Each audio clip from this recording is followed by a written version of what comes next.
She stepped off that stagecoach with two worn bags and a name she thought someone was waiting for, and found nothing but strangers staring, and a man who wouldn't even meet her eyes.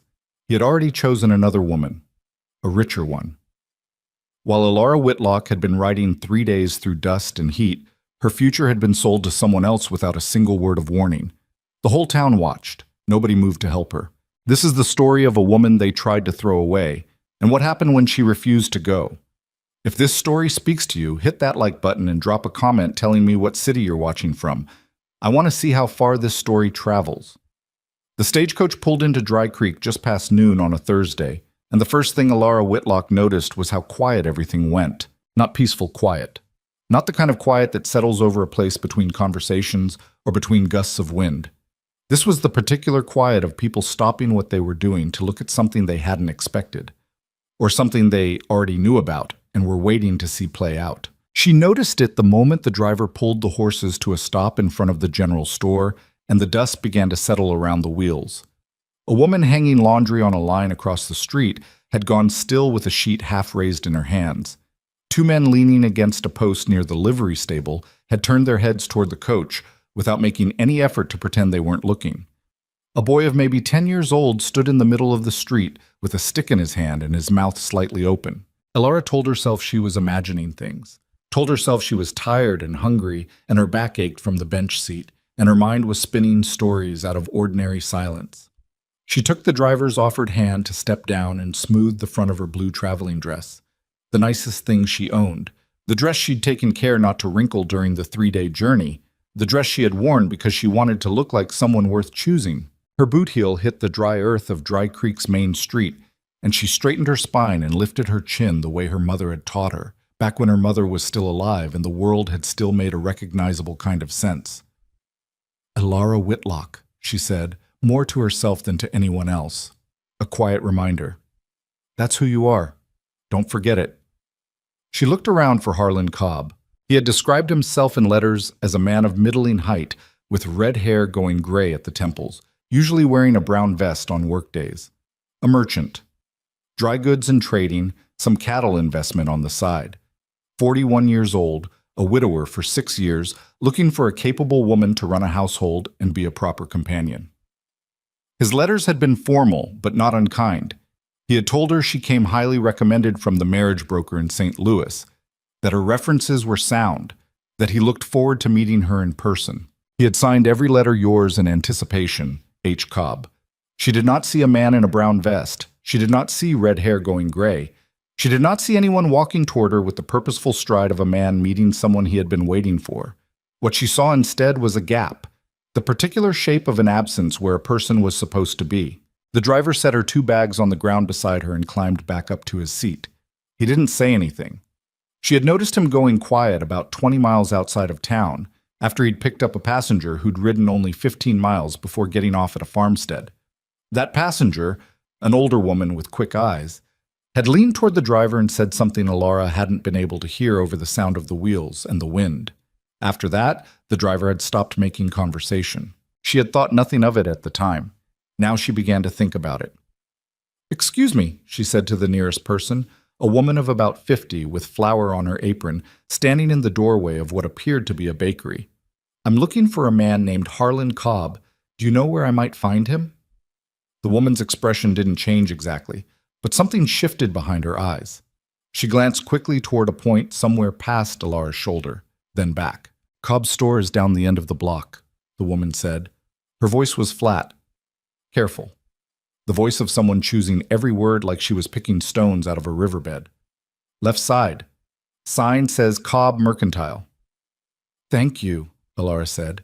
She picked up her bags, one in each hand, heavier than they looked, and started walking. She passed a hardware store and a land office, and a small building that might have been a lawyer's office. She passed a group of 3 women who stopped talking as she went by and watched her with expressions she couldn't read.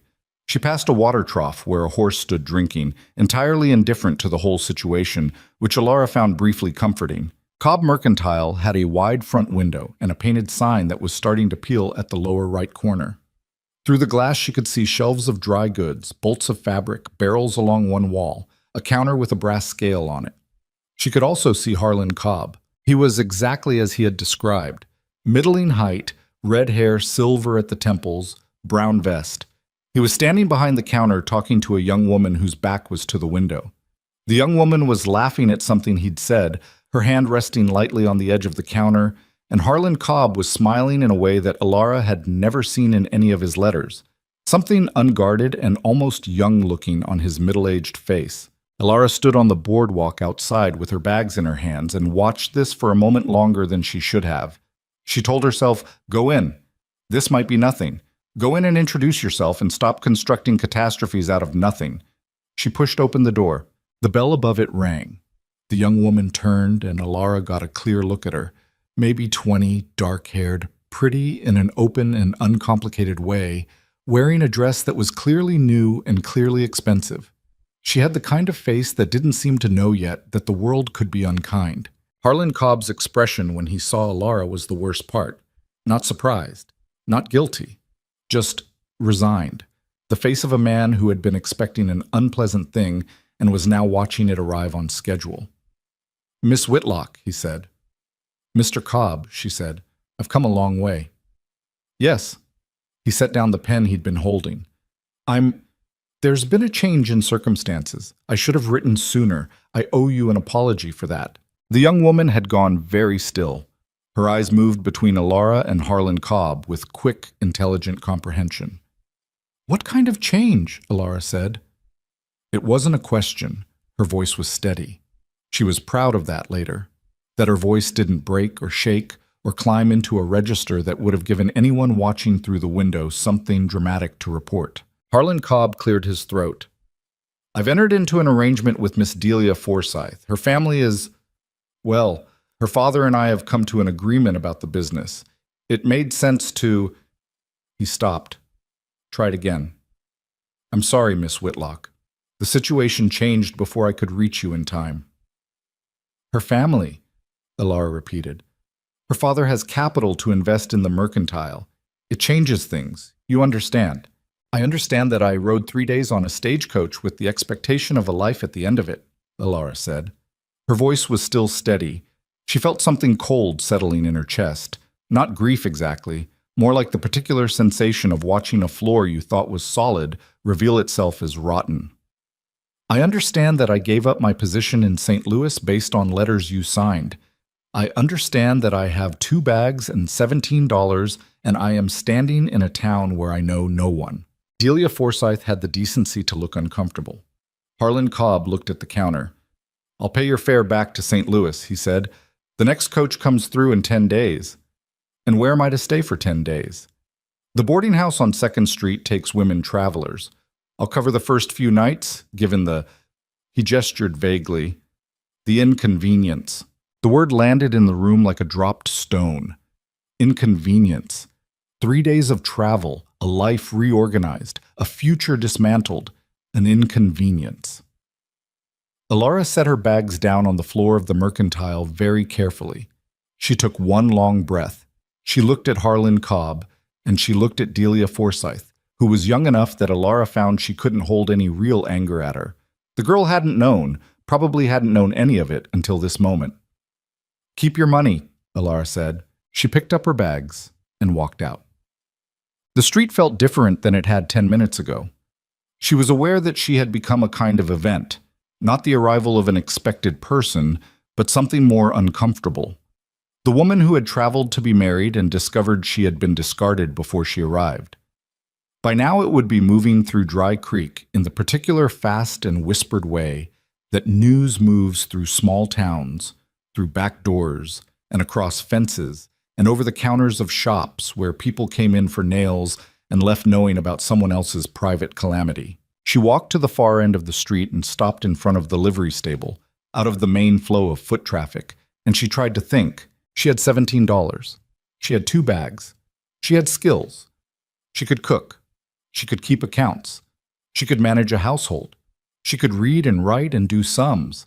She had spent 3 years managing the household of a widowed professor in St. Louis after her mother died, and before the professor's daughter had decided to move home and take over the position herself. She had references, though they were in St. Louis, and she was not in St. Louis. What she did not have was a plan. or anyone who knew her name in a favorable context, or any particular clear notion of how to make the next 10 days or the next year work. She was so deep inside this problem, turning it over and looking at its edges, that she didn't hear the man approach until he was nearly beside her. "You're the woman from the coach." She turned. He was standing about 4 feet away, which was close enough to speak to but far enough that it wasn't presumptuous. She registered this as a deliberate calibration, a small consideration. He was tall, broad across the shoulders, wearing a worn canvas jacket and a hat that had seen considerable weather. His face was angular, not handsome exactly, but memorable. The kind of face that looked like it had thought about difficult things and hadn't particularly enjoyed the process. He was maybe 35. His eyes were a deep gray-green color that she noticed mostly because they were looking at her directly, without the sideways discomfort of the other people she'd encountered in the last 20 minutes. "That's accurate," she said. "Rowan Mercer." He didn't offer his hand, just said the name as information. "I have a ranch about 4 miles east, Iron Ridge. Elara Whitlock." "I heard about what happened at Cobb's place." "I imagine most of Dry Creek has heard by now," she said. There was an edge in her voice she didn't bother to soften. He nodded once, accepting this without flinching. "I'm not here to offer condolences. I'm here because I need someone who can actually run a household. I've got a father who won't eat proper meals and a ranch that's been running on nothing but stubbornness for 2 years, and I can't be in 2 places at once." Elara looked at him. "You're offering me work." "Cooking and keeping house. Separate quarters in the main house. There's a small room off the kitchen that's been empty.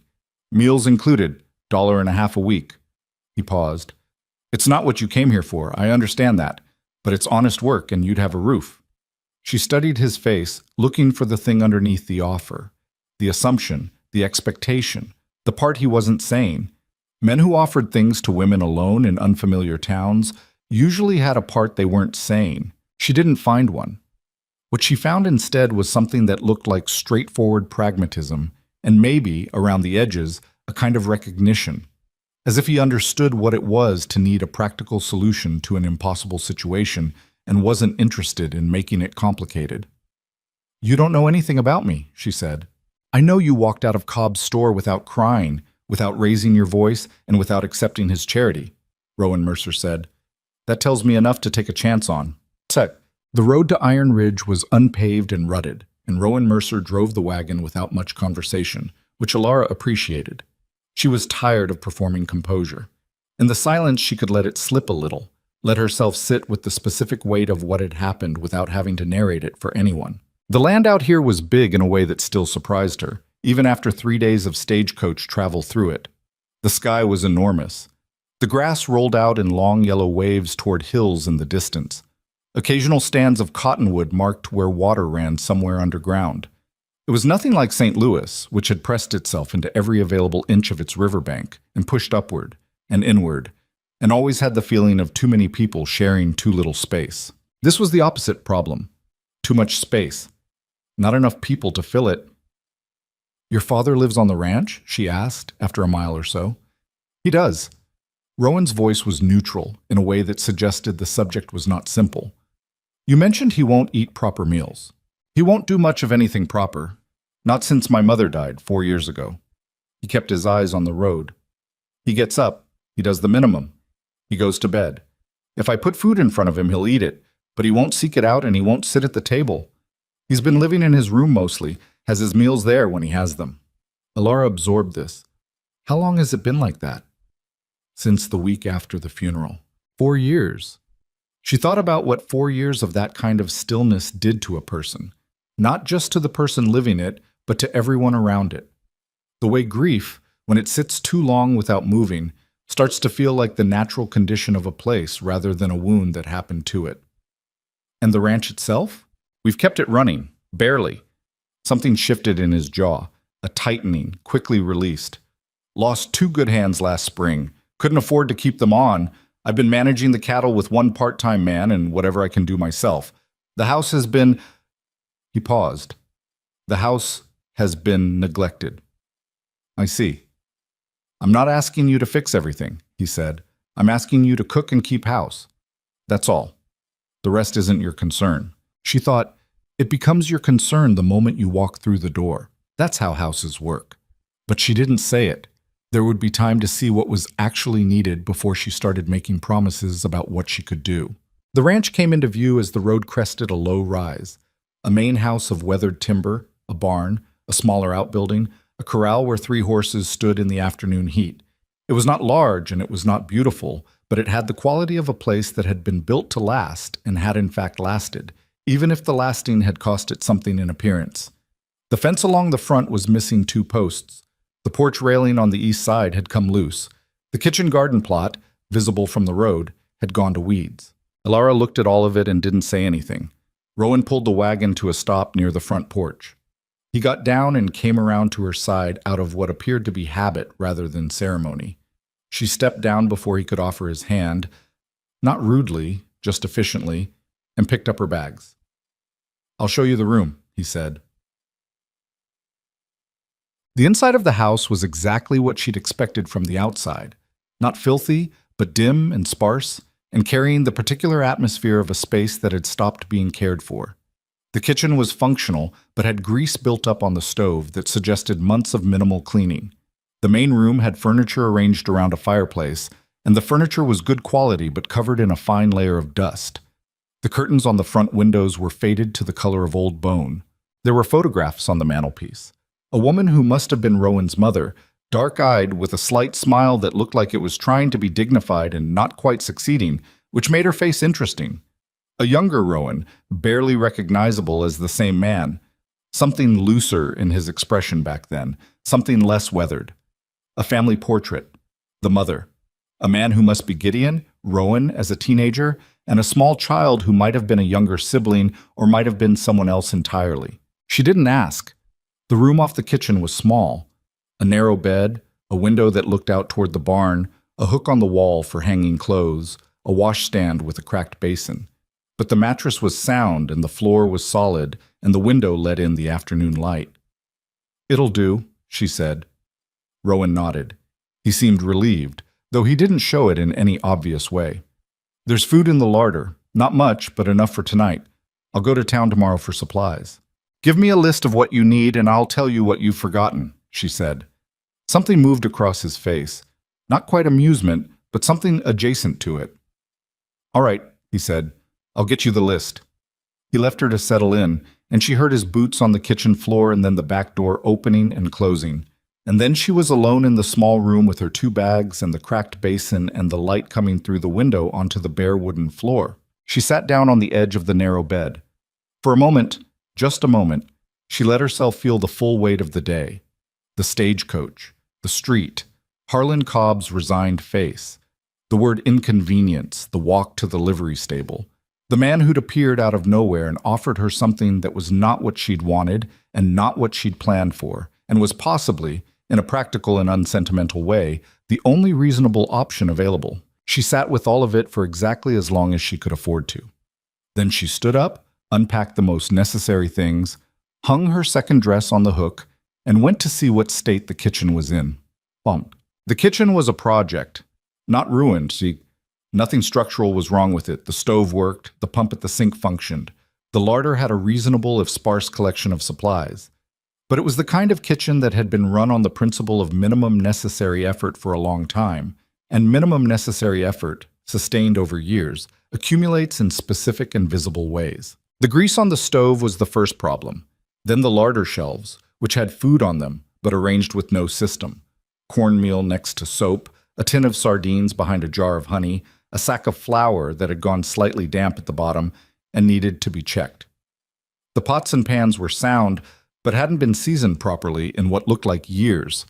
Someone had been using the good cast iron pan for everything, which meant it had scratches on the interior surface that would need to be addressed before they could be fully useful again. She worked through the afternoon, making an inventory first. That was the only sensible approach. Know what you have before you try to do anything with it. And then beginning on the stove, which required hot water and patience and a specific kind of dedicated scraping that was not glamorous but was necessary. She was halfway through this when she heard footsteps in the hallway. Not Rowan's. These were slower, less certain. She kept working. "Who are you?" She turned. The man in the hallway was maybe 60, with the same angular face as Rowan, but grayed out and worn down, like a photograph left too long in the sun. He was wearing clothes that had been slept in. She could tell by the particular way they sat on him, and his hair needed cutting. He was looking at her with an expression that was not quite hostile, but was definitely not welcoming.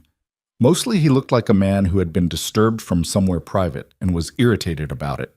"Elara Whitlock," she said, "your son hired me to keep house and cook. You must be Gideon." "Mercer," he said. "Gideon Mercer." "Mr. Mercer," she turned back to the stove. "I'm cleaning this before I start supper. The buildup on the back left burner is going to affect how the heat distributes. Has been affecting it, probably. Have you noticed the back of the pan running hotter than the front when you cook?" A long pause. "I don't cook," he said. "Who's been cooking?" "Rowan, sometimes, or we eat cold." She made a neutral sound. "Well, that'll change." She kept scraping. "What do you eat when someone puts hot food in front of you? Is there anything you won't eat, or anything that makes you ill?" Another long pause. She didn't look at him. She had learned something over years of managing households about the particular usefulness of having something to do with your hands when you wanted a person to talk. People didn't like being looked at directly when they weren't sure they wanted to be having a conversation. They could talk more easily to someone who was doing something else. "I don't mind most things," Gideon said at last. He sounded grudging about it. "Not partial to mutton. There's no mutton. There's a smoked ham in the larder and enough dried beans to make a proper soup, if I soak them now. I'll add the ham bone. There's cornbread to be made. That's supper, if it works for you." He didn't answer. She heard him shuffle in the hallway for another moment, then retreat back the way he'd come.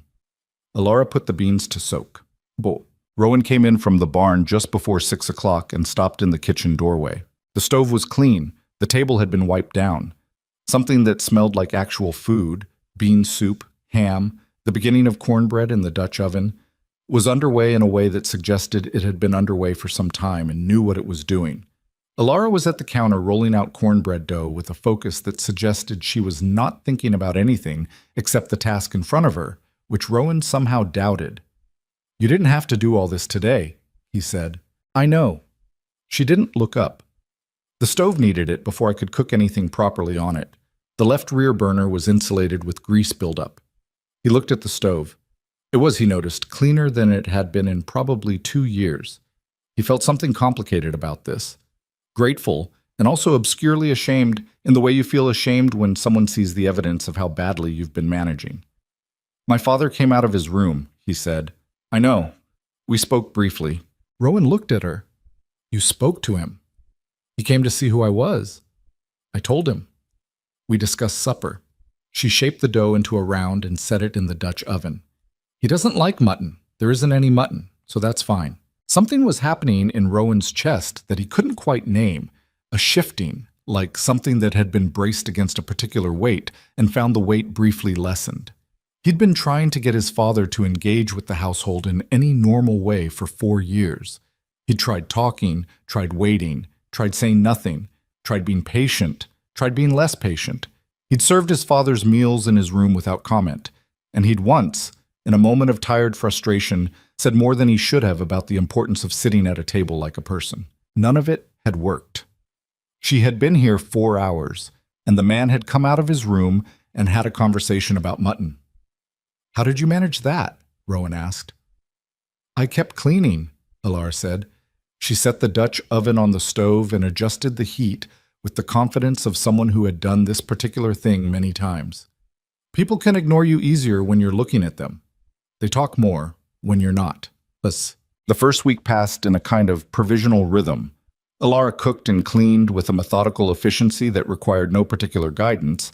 She saw what needed doing, and she did it, which was apparently not something Rowan had experienced often enough in recent years, judging by the way he watched her sometimes with an expression of slightly baffled relief. She worked through the kitchen first, then the main room, then the upstairs hallway. She fixed nothing she couldn't fix herself and made a list of what required outside help or materials. She used her own money to buy 3 things from town that the kitchen needed and that she didn't put on Rowan's accounting: a proper basting brush, a tin of lard that hadn't been half used and gone stale, and a small jar of good dried sage. Because she had her standards, and because spending $1.40 out of her own pocket was worth having things done correctly. Gideon came out of his room every day. Not immediately, not with any apparent enthusiasm, but reliably, drawn by the smell of cooking in a house that had spent years smelling of nothing in particular. He would appear in the kitchen doorway at some point in the afternoon, stand there for a while, sometimes say something, sometimes not. Alara spoke to him when he seemed to want it and worked when he didn't. She never invited him to sit down. She never made a point of whether he stayed or went. On the fourth day, he sat down at the kitchen table while she was making bread. He didn't say anything. She didn't say anything either. She kept working the dough. After a while, he said, "My wife used to make bread on Thursdays." "Is today Thursday?" she asked. "Wednesday." "Close enough," she said. He made a sound that might, generously, have been called a laugh. Then he sat at the table for another 20 minutes while she finished the bread, and then he got up and went back to his room, and Alara allowed herself to consider this a minor victory without making any more of it than that. Rowan noticed. He noticed in the way he noticed most things, quietly, from a slight distance, without making it an announcement. That evening, over supper, he said, "My father sat in the kitchen today." "He did," Alara said. "That's the first time in—" He stopped. "A long time." "He misses having a house that works," she said, which was her honest assessment. "People need their surroundings to function. When they don't, it confirms something they already believe about the world, that things are only getting worse. When they start to work again," she shrugged. "It doesn't fix what's broken, but it complicates the story a little." Rowan was quiet for a long moment. "That's a particular way of thinking about it. It's a practical way of thinking about it." He ate his supper. She ate hers. Outside, the wind was picking up from the northwest, and somewhere in the barn, one of the horses shifted and stamped and was quiet again. "Where did you learn that?" Rowan asked. "About households and grief. I kept house for a professor in St. Louis for 3 years after my mother died. He was the same way your father is, more or less. Came out the other side eventually." She paused. "Some of them do. And some don't. And some don't," she agreed. "But most of the time when they don't, it's because they've convinced themselves there's nothing worth coming back to. Give them something worth coming back to, and the calculation changes." Rowan looked at her across the table. The lamp between them was throwing warm light that made the shadows deepen around them both, and she was aware of being looked at, not uncomfortably, not in the way she'd been looked at on the street in Dry Creek, which was the look of people deciding what her situation meant, but in the more careful way of a person genuinely trying to understand something. "What made you decide to come out here, Basile?" he asked. "To Dry Creek. To Cobb." The question was simple, and the answer was complicated, and she considered for a moment how much of it she wanted to give. "I had a situation that needed changing," she said. "The professor's daughter came home and I needed another position. The marriage broker in St. Louis seemed like a reasonable way to find something with more stability than housekeeping. Something permanent." She turned her cup in her hands. "I had letters. I thought letters were enough to know a person." "They're not," Rowan said. "No," she agreed. "They're not." Outside the window, the first stars were appearing in the deep blue of the darkening sky.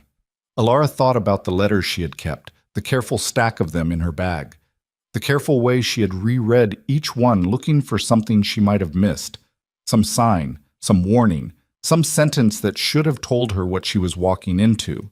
She hadn't found one.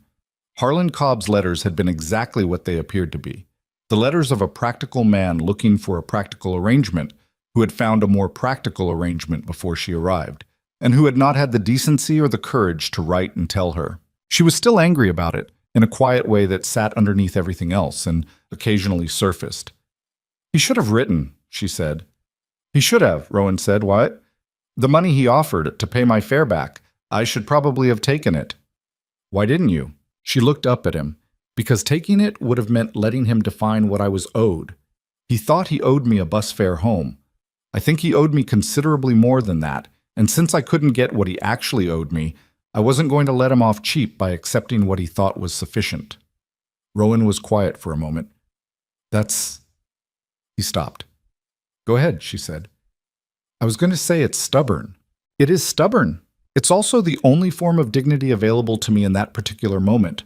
I'll take dignity over bus fare." Something moved across his face.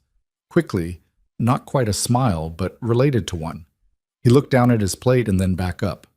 "Well," he said, "I'm glad you didn't take it."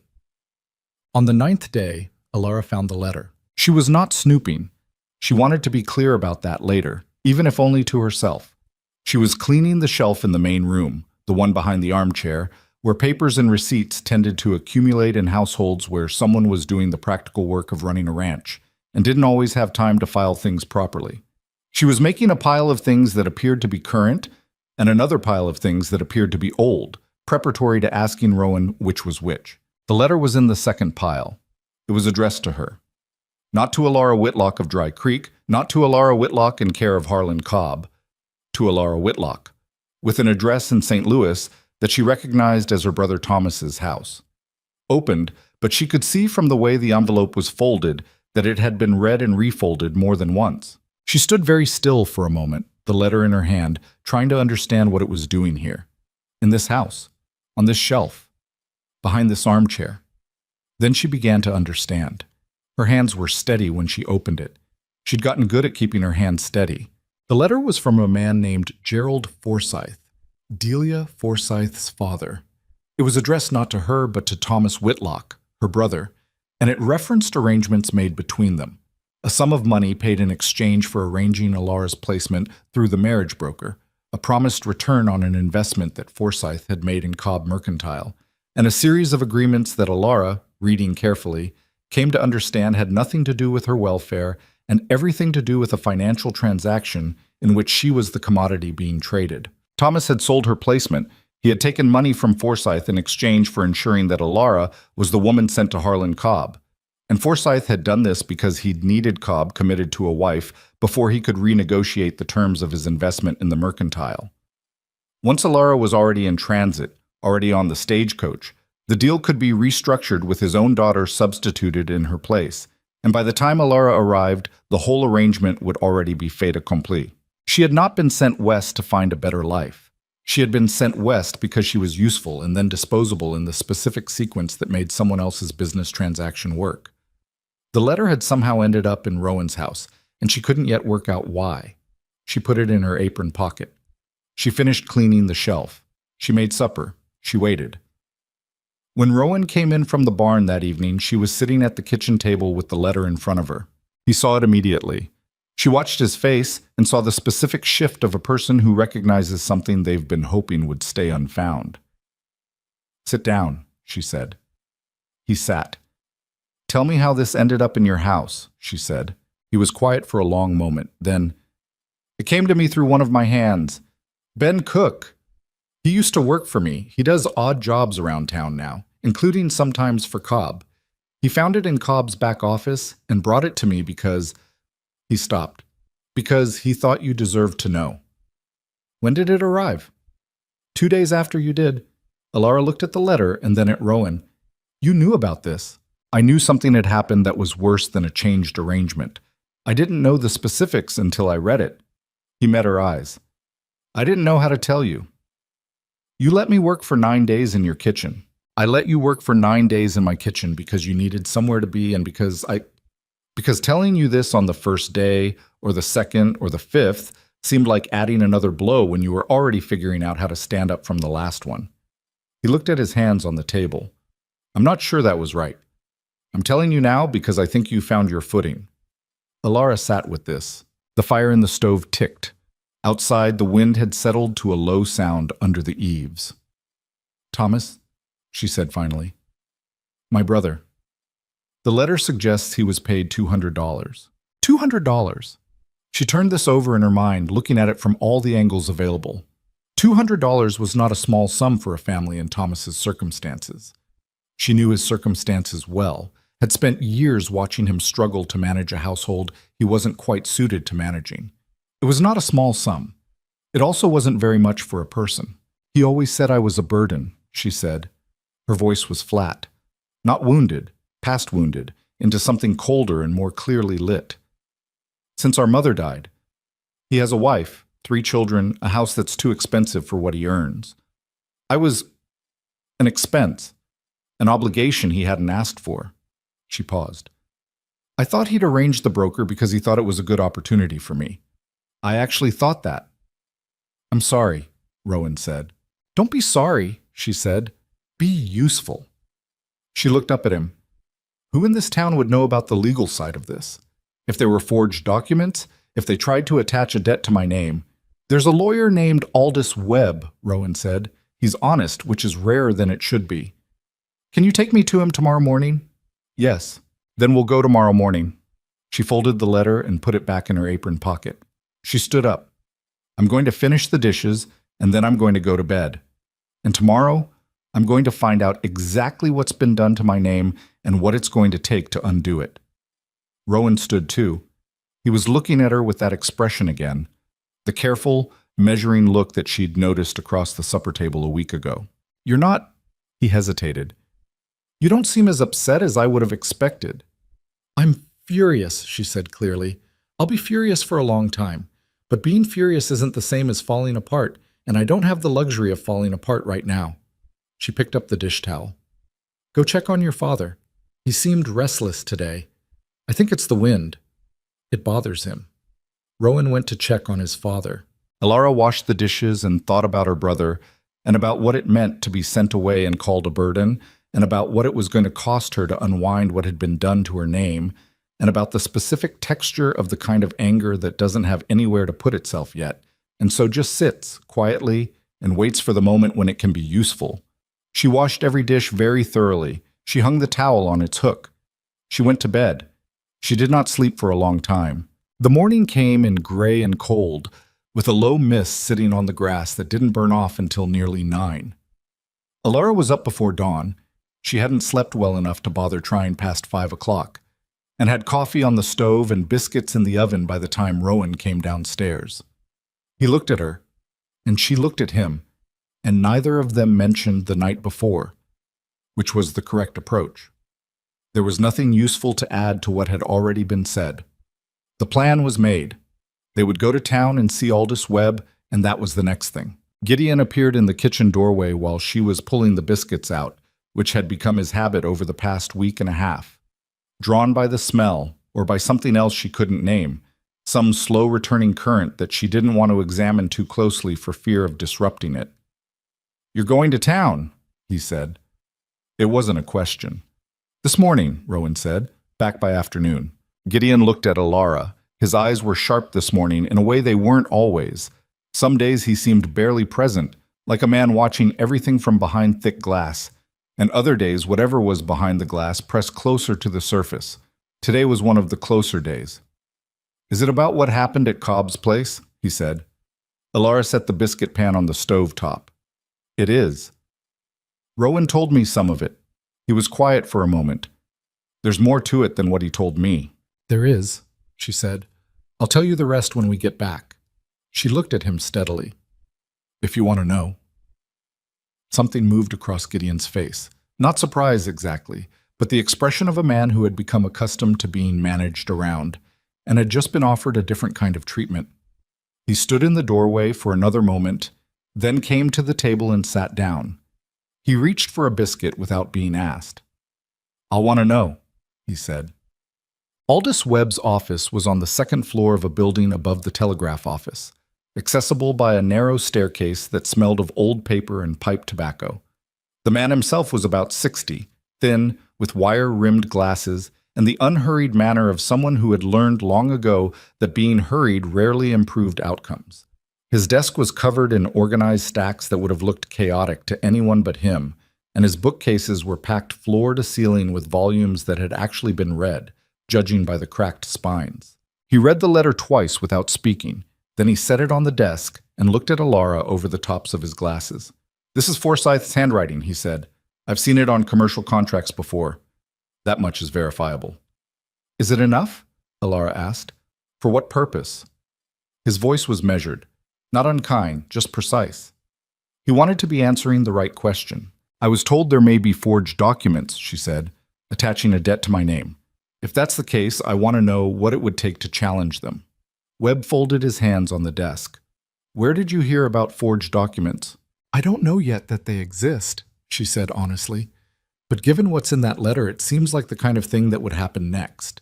Cobb needed to dissolve the original arrangement without taking the financial loss himself. If he could shift the liability to my name, he'd need your signature, Webb said, or a forgery of it. Yes. The lawyer looked at Rowan briefly, then back at Alara. You haven't been in Dry Creek 3 weeks. You've been out at Iron Ridge. Nobody served you with anything? No. Then it may not have happened yet, or it may be in process. He picked up the letter again. The arrangement described here is, it's not illegal on its face, what Forsyth and your brother did. Arranging a marriage placement for money is in a legal gray area, but it's been done. What makes this complicated is that the initial arrangement was with Harlan Cobb's implicit agreement, and then the arrangement was changed without your knowledge or consent, which left you in breach of nothing but made you look like you'd failed to appear. He tapped the letter with one finger. If Cobb filed any paperwork suggesting you agreed to cover costs he incurred preparing for your arrival and then failed to meet obligations, that's the forged document to look for, and it would need to exist before he could make any claim against you. Can you find out if it exists? Alara asked. I can ask around the county recorder's office. Any such document would need to be filed to be enforceable. He looked at her steadily. I should tell you, Harlan Cobb is not without influence in this town. He's been here 12 years, he employs several people, he extends credit to half the ranchers in the valley. Challenging him is not a comfortable position. I'm already in an uncomfortable position, Alara said. I'd rather be in an uncomfortable position that's moving than one that's standing still. Webb almost smiled.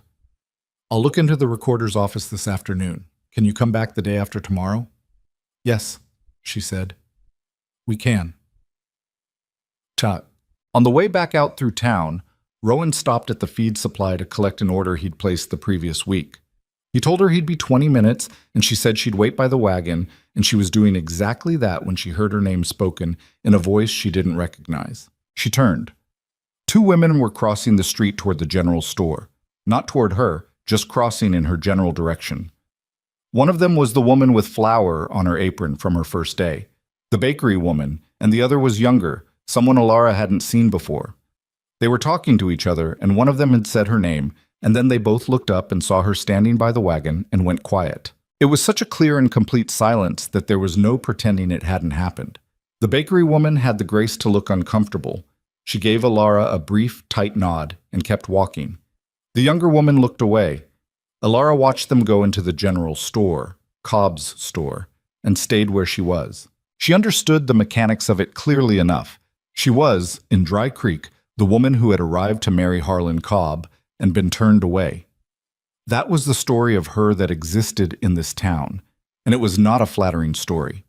Not because it was her fault, but because the most persistent thing small towns did with women who'd been publicly humiliated was continue to define them by the humiliation. She would be the woman Cobb rejected for longer than she would be anything else, unless she did something about it. She thought about what Webb had said. Cobb is not without influence in this town. She thought about the letter in her pocket and what it actually represented. Not just a personal betrayal, but a financial scheme, and financial schemes left tracks, account books, payments, records of agreements.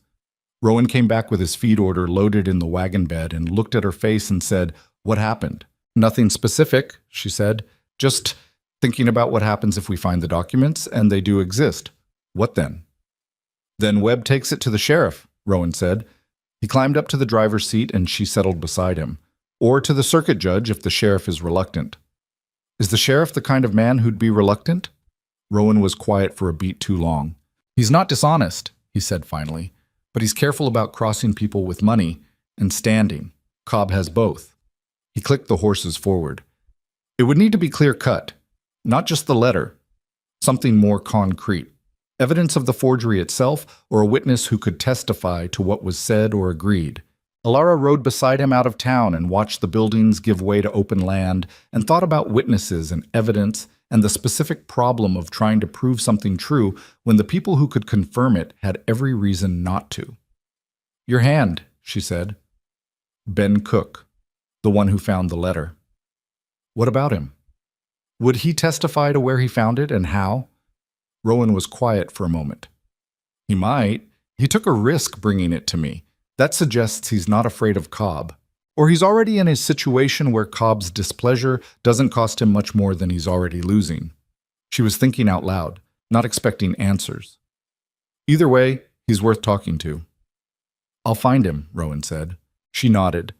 The road unrolled ahead of them, and the mist had burned off completely now, and the grass was that particular bright yellow-green that came in the morning after a damp night, and she noticed this without particularly feeling better about anything. Beauty didn't have a lot to do with the situation she was in. It was just there. When they got back to the ranch, Gideon was in the kitchen. Not in the doorway, in the kitchen. He had made coffee, badly, in the way of a man who had not made coffee himself in years and was improvising. The result was visible in the pot on the stove, which appeared to be either extremely strong or not actually coffee yet. She couldn't tell from across the room. He was sitting at the table with a cup of it in front of him and his hands around the cup and a look on his face that was somewhere between determined and embarrassed. "I made coffee," he said. "I can see that," Ilara said. She looked at the pot. "How much did you use?" "I don't know exactly. I guessed." She took the pot, looked inside, and didn't say anything except sit tight before adding water and adjusting the heat. She could salvage it. While she was doing that, Rowan told his father briefly what Webb had said, the outlines of it, the possible forged documents, the plan to check the recorder's office, the need to find Ben Cook. Gideon listened without interrupting.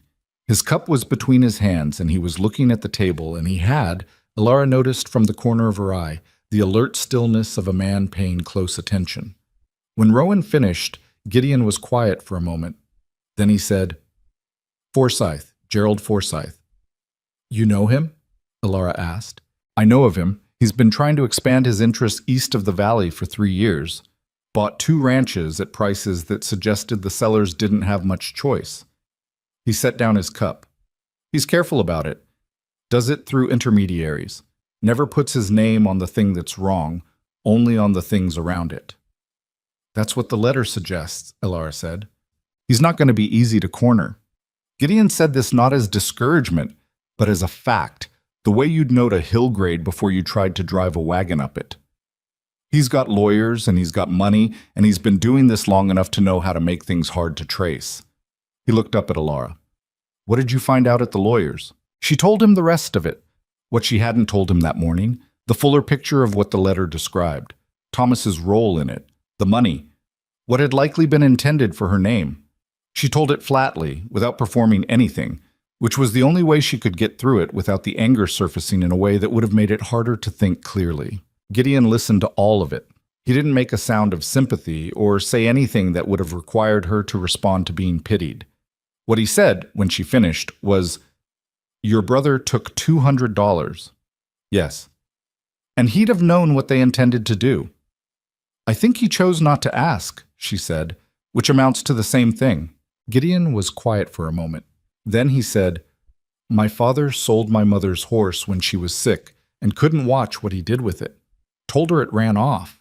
I was 14, and I knew, and I said nothing." He paused. "I've spent 40 years being ashamed of that. I don't know if that helps you any. I suppose it doesn't." Ilara looked at him across the table. He wasn't looking at her. He was looking somewhere past her left shoulder, at whatever specific point in memory that particular story was stored. "It doesn't fix anything," she said, "but it's not nothing either." He nodded once. Then he picked up his cup and drank the salvaged coffee and made a face. "This is still terrible," he said. "I did what I could," she said. The next day was Rowan's day to find Ben Cook, and it left Ilara alone at the ranch with Gideon, which was new territory. She had spent her first week and a half working around him, talking when he approached, withdrawing when he retreated. She hadn't been alone with him for a full day before. She approached the day the same way she approached most problems, by deciding what needed doing and doing it. There was mending to get through, a window latch on the east side of the house that had been sticking for days, and she'd been putting off going through the storage room off the main hallway, which appeared to have accumulated years of things that needed sorting. She started with the storage room. It was not a pleasant task. The room had boxes that hadn't been opened in years, stacked against each wall and partially blocking a small window. She worked methodically, opening each box and sorting the contents into 3 piles, things that were still useful, things that were broken or ruined, things she couldn't determine without asking Rowan or Gideon. Several boxes turned out to be his mother's things. Not personal things exactly, linens mostly, and some kitchen items that had been put away for reasons she couldn't determine. Good quality. The kind of quality that suggested they'd been kept carefully and then put out of sight all at once. She was sitting on the floor with a stack of linens in her lap, checking them for damage, when Gideon appeared in the doorway. He looked at the linens for a long moment without speaking. "These are Margaret's," he said. "I thought they might be. Should I leave them?" He didn't answer right away. He leaned against the doorframe and looked at the boxes she'd already opened, the rough categorization she'd started on the floor. "She put things away when she got sick," he said finally. "Said she didn't want them getting used up and ruined while she was laid up and couldn't watch them. She was going to take them out again when she was better." A pause. "She didn't get better." Alara held the linens in her lap and let him talk, which was the only right thing to do. "I put more in here after," he said. "Couldn't look at most of it.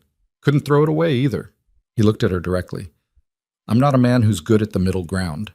Either I hold on to things too long or I let them go too fast and regret it. Most people aren't good at it," she said. He looked at the stack in her lap.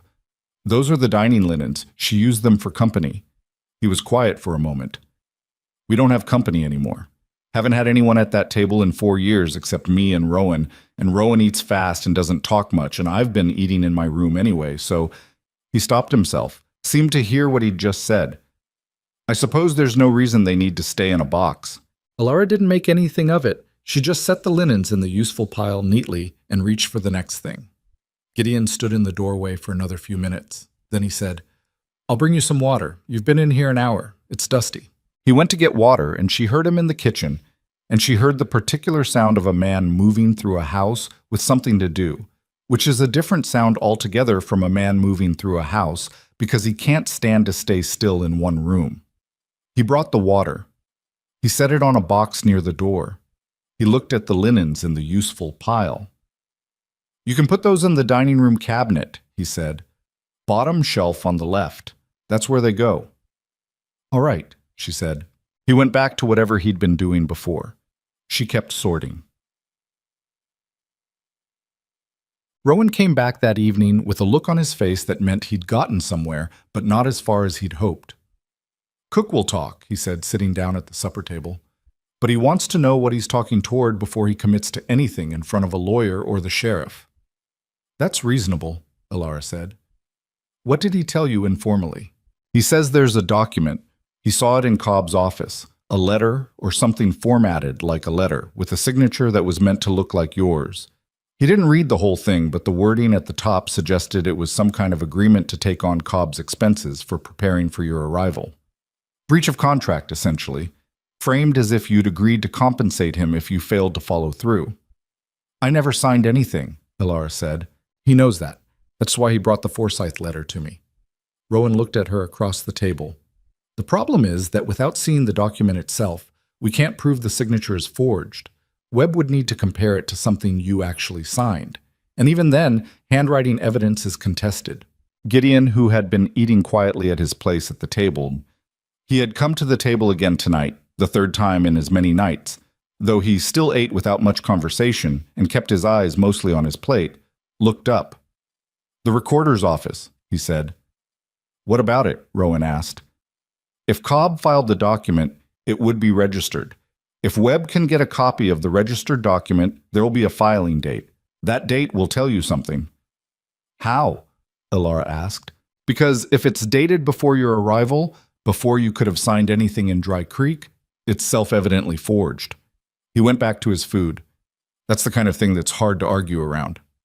There was a silence at the table. Alara looked at Gideon, who was eating his stew with the concentrated focus of a man who had said what he had to say and didn't need acknowledgement for it.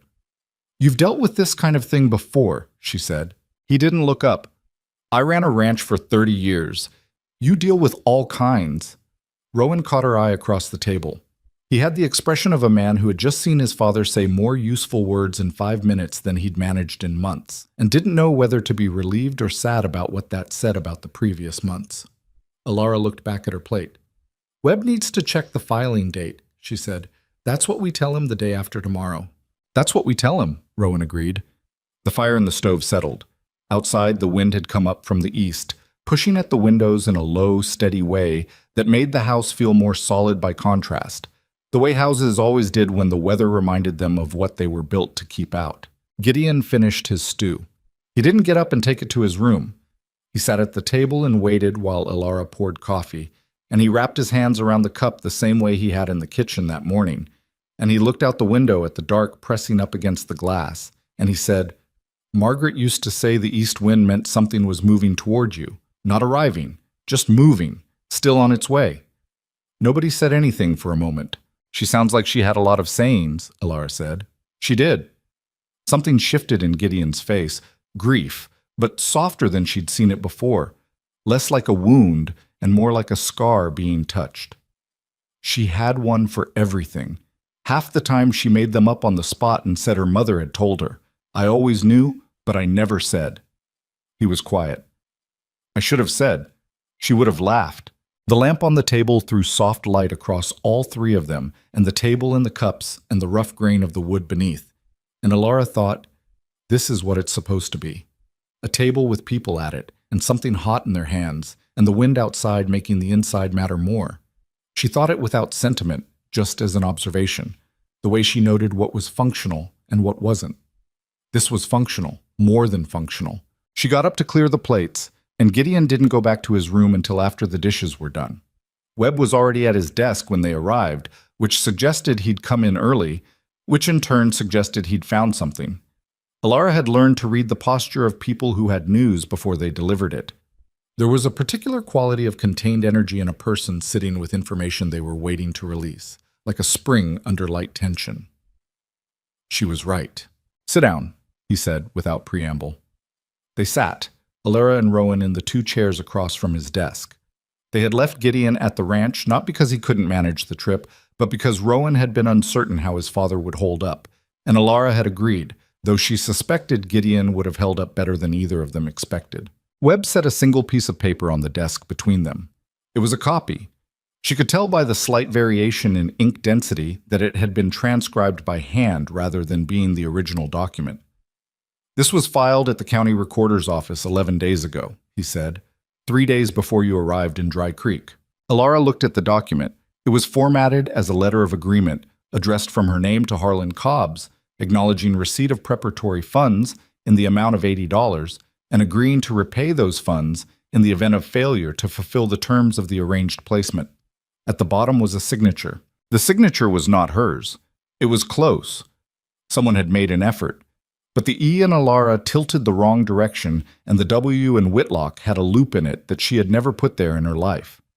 3 days before I arrived, she said, which means, Webb said, that whoever signed this document was not you, because you were on a stagecoach 3 days' travel away at the time it was filed. "Can the filing date be verified independently?" Rowan asked. The recorder's deputy confirmed it.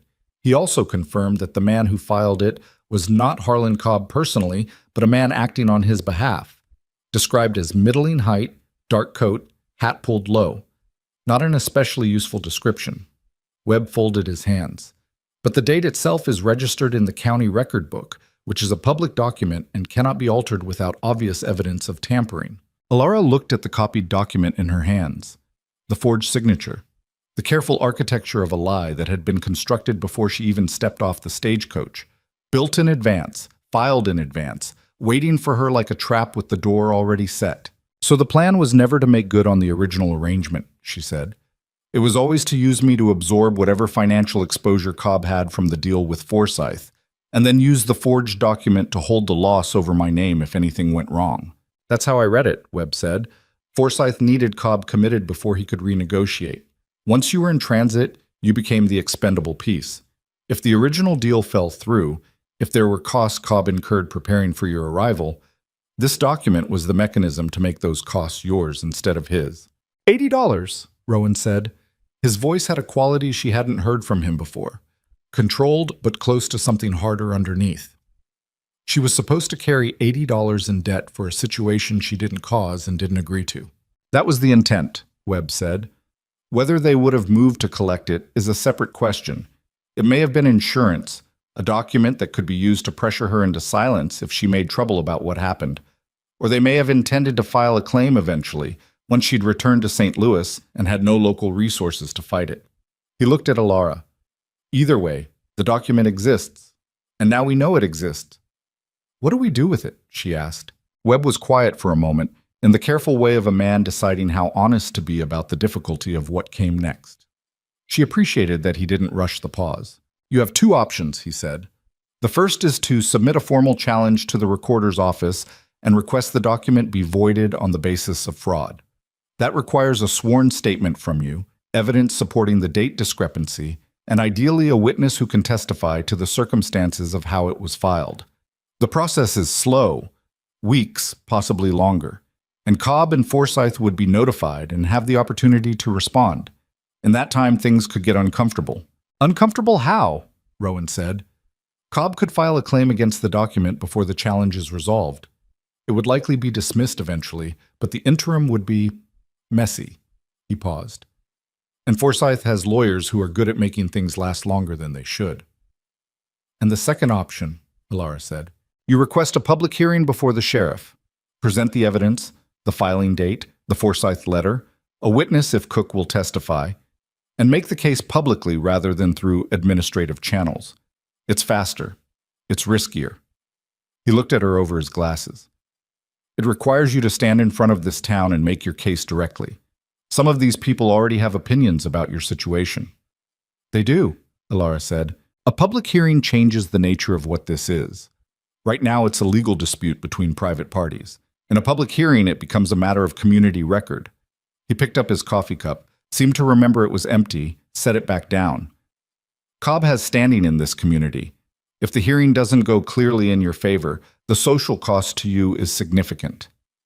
And if it does go clearly in my favor, then Cobb's standing takes the hit instead. Webb looked at her steadily, which is why he'll fight it. He has more to lose from a public resolution than from a slow administrative one. The office was quiet except for the sound of the street below. Boots on the boardwalk, a wagon rolling past, someone calling to someone else about something that had nothing to do with any of this. Ordinary life, proceeding entirely indifferent to the problem in this room. Alara set the copied document on the desk.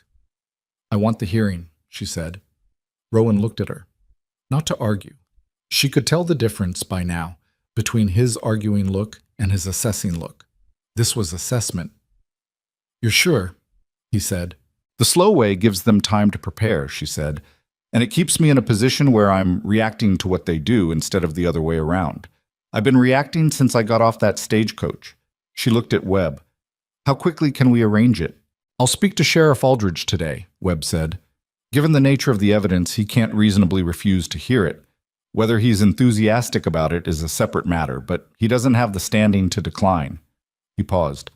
Give me 4 days. I'll contact you at Iron Ridge.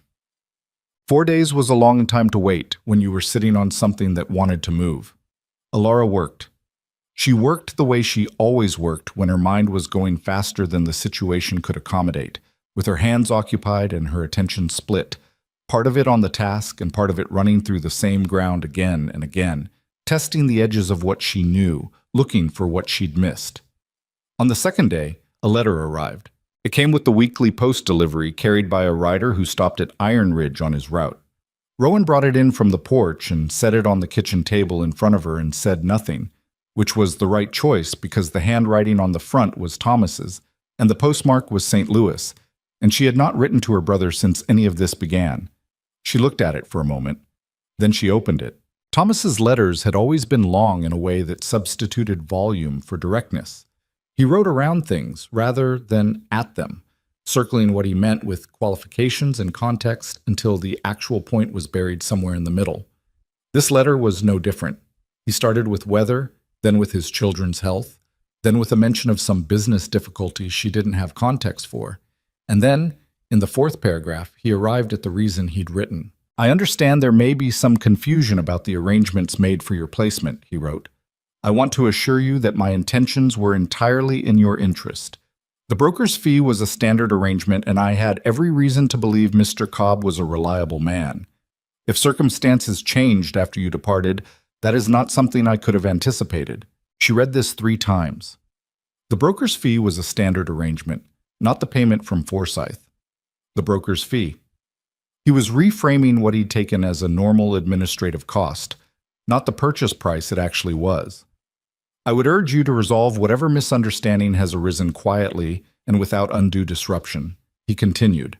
Making a public matter of private disappointments only invites scrutiny that rarely benefits anyone. I say this as your brother and in your best interest. There was more, but she stopped reading. She folded the letter. She set it on the table beside the original Forsyth letter, which Webb had returned to her after making his copy for the files. She looked at both of them. Rowan was at the stove, his back to her, giving her the privacy of his not watching. She had come to appreciate this quality in him, the instinctive understanding of when to be present and when to be absent without actually leaving. "Thomas knows," she said. Rowan turned. "What does the letter say?" "That I should resolve this quietly." Her voice was flat. "That making a public matter of private disappointments invites scrutiny." She paused. "He heard something and he's worried." "Worried about what?" "About what comes out if this gets examined closely." She looked at the letter. "He says the broker's fee was standard. He doesn't mention Forsyth. He doesn't mention the $200. She looked up. "He's trying to get ahead of it. If I settle this quietly, whatever he took stays buried. If I don't, he's exposed too," Rowan said. "He's exposed too." She was quiet for a moment. "He's my brother. He has a wife and 3 children and a life in St. Louis. If this goes to a public hearing and the Forsyth letter gets read into the record," she stopped. Let herself sit with that for a moment. "It doesn't change what I have to do, but I'm not going to pretend it doesn't cost something." Rowan came and sat down across from her. He didn't say anything. He didn't offer her comfort in the form of reassurance that she was doing the right thing, which would have required her to perform gratitude at a moment when she had no gratitude available. He just sat there, which was enough. After a while, she said, "Did you ever have to choose between protecting someone you loved and doing what was right?" He was quiet long enough that she thought he wasn't going to answer. "My father," he said, finally. "After my mother died. There were months when I wasn't sure he was going to be all right. I covered for him, with the hands, with the bank, with the few people in town who asked. I told people he was managing fine." He looked at the table. He wasn't managing fine. And by covering for him, I let it go on longer than it needed to. I told myself I was protecting him. Mostly I was protecting myself from having to admit how bad it was. "Did you regret it?" "Some days." He looked up. "Other days, I think nothing would have been different if I'd been more honest about it. People mostly see what they're prepared to see." He paused. "What I know is that I do parts of it differently now." Alara nodded. She put Thomas's letter in her coat pocket, separate from the Forsyth letter. She'd need to think about how Thomas figured into the hearing, what to present, what to leave as background, how to tell the truth about what he'd done without making it larger than what the case actually required. She'd need to think about it. But not right now. Right now, there were other things. Gun. On the 3rd day, Ben Cook came to the ranch. He arrived in the early afternoon, on a horse that had seen better years, wearing a coat that didn't quite fit across the shoulders. He was maybe 45, with a weathered face and careful eyes, the eyes of a man who had learned to assess situations quickly and adjust accordingly. Rowan had clearly been expecting him, though he hadn't mentioned it. He brought Cook into the kitchen and introduced him to Alara, and they all sat down, and Alara poured coffee, and nobody said anything for a moment while they all figured out the shape of the conversation they were about to have. "I heard you're going for a public hearing," Cook said. He was looking at Alara, not Rowan, which she respected. "That's the plan," she said. "Cobb's going to know I talked. He already suspects." "I know that," she said. "I'm not going to pretend it doesn't cost you anything. What I can tell you is that Webb is prepared to make your testimony part of a formal proceeding, which means Cobb can't come after you for it afterward without making things worse for himself." Cook turned his cup in his hands. "I worked for Cobb 2 years before I started doing odd jobs. I know how he operates. He doesn't come after people himself. He finds ways to make things difficult. Suddenly, your credit dries up. Suddenly, the feed supplier doesn't have room for your order. That kind of thing." "Has he already started?" Alara asked. Cook looked at her. "Why do you think I brought that letter to Mercer instead of taking it to the sheriff myself?" There was a quiet honesty in that, and she appreciated it. the fact that he was telling her the shape of his fear rather than hiding behind it.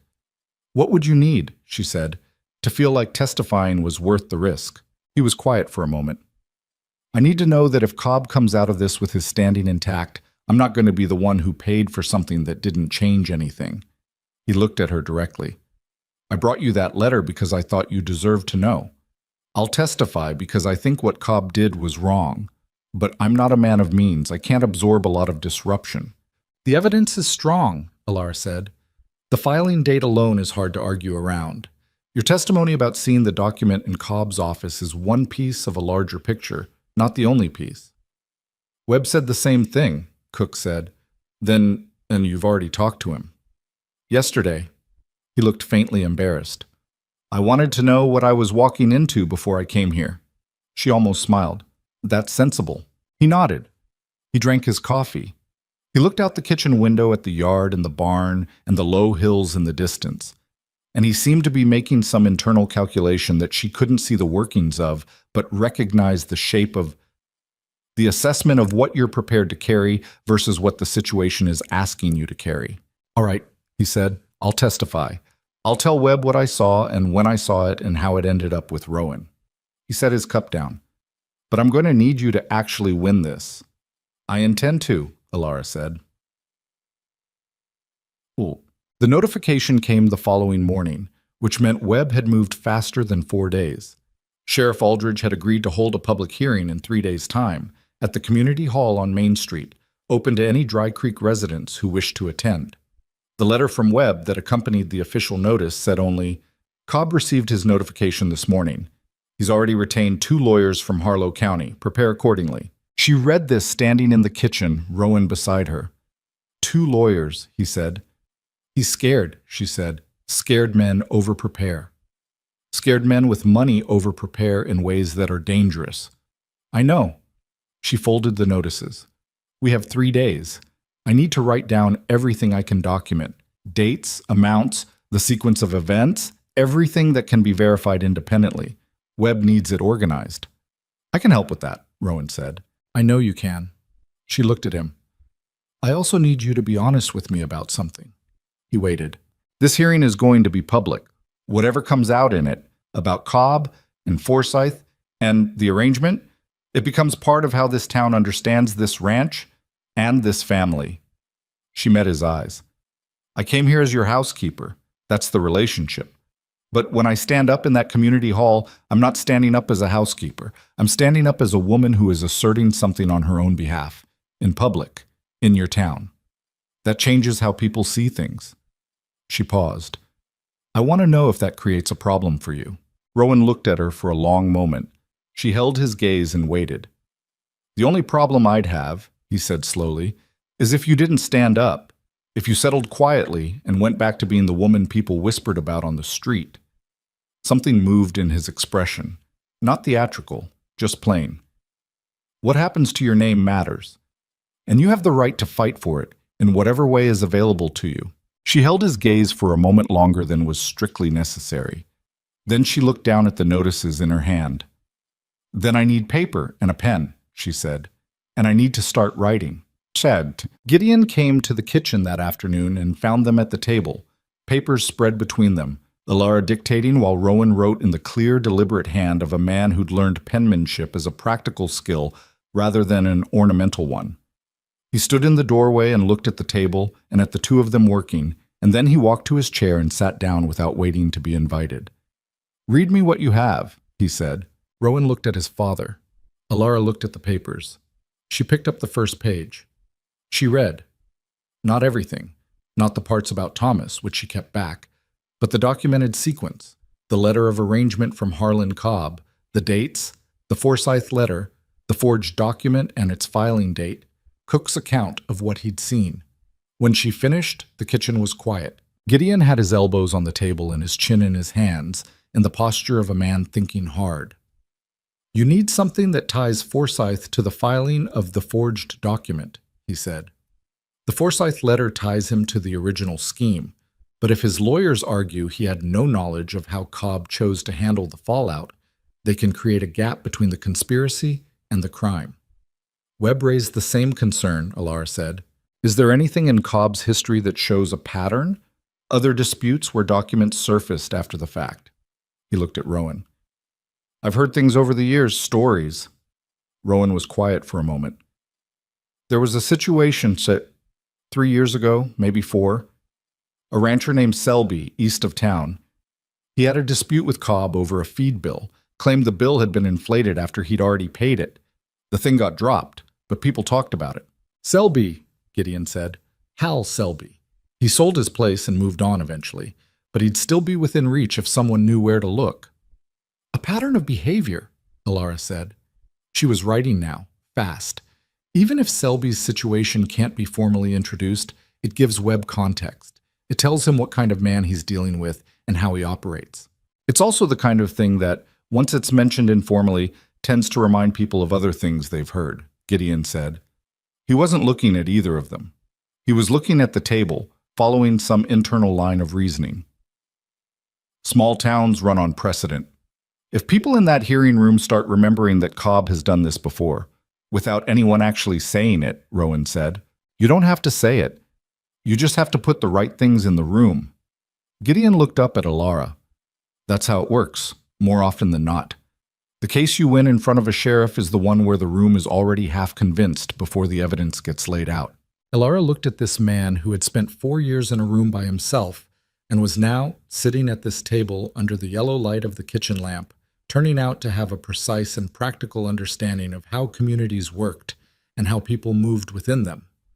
She thought about what 4 years of stillness had cost him, all the problems he hadn't been here to help with, all the conversations that hadn't happened, and she thought about what it meant that he was here now, at this table, working. Do you know where Selby went? She asked. Not exactly, Gideon said, but I know who would know. He looked at Rowan. Alma Prentice. She ran the boarding house for 20 years before her daughter took it over. She knows where every person who ever passed through this town went afterward. He paused. She and your mother were close. She'd talk to me if I asked. Rowan looked at his father carefully. You'd go talk to her? Someone has to. Gideon's voice was matter-of-fact, the voice of a man stating something obvious. You're needed here. Alara's preparing the documentation. I know, Alma. It makes sense. Alara didn't say anything. She didn't look at Rowan because she knew if she looked at him, she'd see the same thing she was feeling, and making something of it right now would be the wrong move. Some moments needed to be let alone. All right, Rowan said. His voice was steady. First thing tomorrow. Gideon nodded. He reached across the table and turned one of the document pages toward him to read it. He read it carefully, the way he'd clearly once read everything, with full attention, without rushing. You've written this well, he said to Alara. It's clear. A man who doesn't know any of this could follow it. That's who needs to follow it, she said. The people in that room who don't know any of it yet. He made a sound that might have been agreement, or might have been something more than that. He set the page down and looked at the papers still spread across the table, the evidence of what had been done to her name and what they were building to answer it. 3 days, he said. 3 days, she agreed. Outside, the night was dark and full of wind, and the lamp on the table burned steady against it. Gideon came back from Alma Prentice's boarding house on the second afternoon with mud on his boots and a name written on a folded piece of paper. Hal Selby had moved to a settlement called Cutter's Fork, 2 hours east, where he ran a small operation raising hogs and doing what work came his way. Alma had known this immediately, the way she apparently knew the forwarding address of everyone who had ever stayed under her roof or passed through her acquaintance, which Gideon reported with a kind of dry admiration that was the closest she'd heard him come to humor. She also said, Gideon told them at the supper table that night, that she's not surprised any of this is happening. Her words, not mine. Did she say why? Alara asked. She said Cobb has been running close to the edge of what's honest for years, and that she'd noticed but hadn't had cause to say anything because nothing had risen to the level of being worth the trouble. He cut a piece of bread and looked at it, rather than at either of them. She also said that she'd come to the hearing if it helped. Rowan looked up. Alma Prentice at the hearing. She's lived in this town 32 years, Gideon said. When she says something in a public room, people listen. He paused. I told her we'd let her know. We'll let her know, Alara said. That night, Rowan rode to Cutter's Fork. He came back before sunrise with a signed statement from Hal Selby. not testimony, because Selby wouldn't come in person, wouldn't put himself back in range of Cobb's reach, and she understood that even if she wished otherwise. But a signed and witnessed statement describing the inflated feed bill, the document that had appeared afterward, the way the dispute had resolved itself with Selby's debt recorded as outstanding against his name when he'd already paid it. He'd moved because the cost of fighting it had exceeded the cost of leaving. He was angry, Rowan said, setting the statement on the kitchen table before he'd even taken off his coat. Still angry. He said he'd been waiting for something like this to happen to someone else. Alara read the statement. It was written in a plain hand with simple language that carried, in its plainness, an unmistakable conviction, the specific anger of a man who had been wronged and had been carrying it quietly for years. "This is useful," she said. "Webb can use it as background," Rowan said, "even if the sheriff doesn't admit it formally. It puts a name to what Cobb does," she said, "and it tells anyone in that room who knew Selby that this isn't the first time." She set the statement beside the other documents. She looked at the pile. The Forsyth letter, the copied forged document, Selby's statement, her own written account of the sequence of events, Webb's notes on the filing date, Cook's preliminary statement. It was enough. It was more than enough, probably, if the hearing went as it should. The problem was that hearings didn't always go as they should. She went to bed and lay awake for a while thinking about that. The morning of the hearing, Alara dressed in the blue traveling dress. It was a deliberate choice. Rowan saw her come out of the kitchen room in it and understood immediately. She could tell by the brief shift in his expression something that acknowledged the decision without commenting on it. She had worn this dress the day she arrived. She had worn it when Harlan Cobb looked at her with his resigned face and said the word inconvenience. She had worn it when she walked out of his store with her bags in her hands and her spine straight.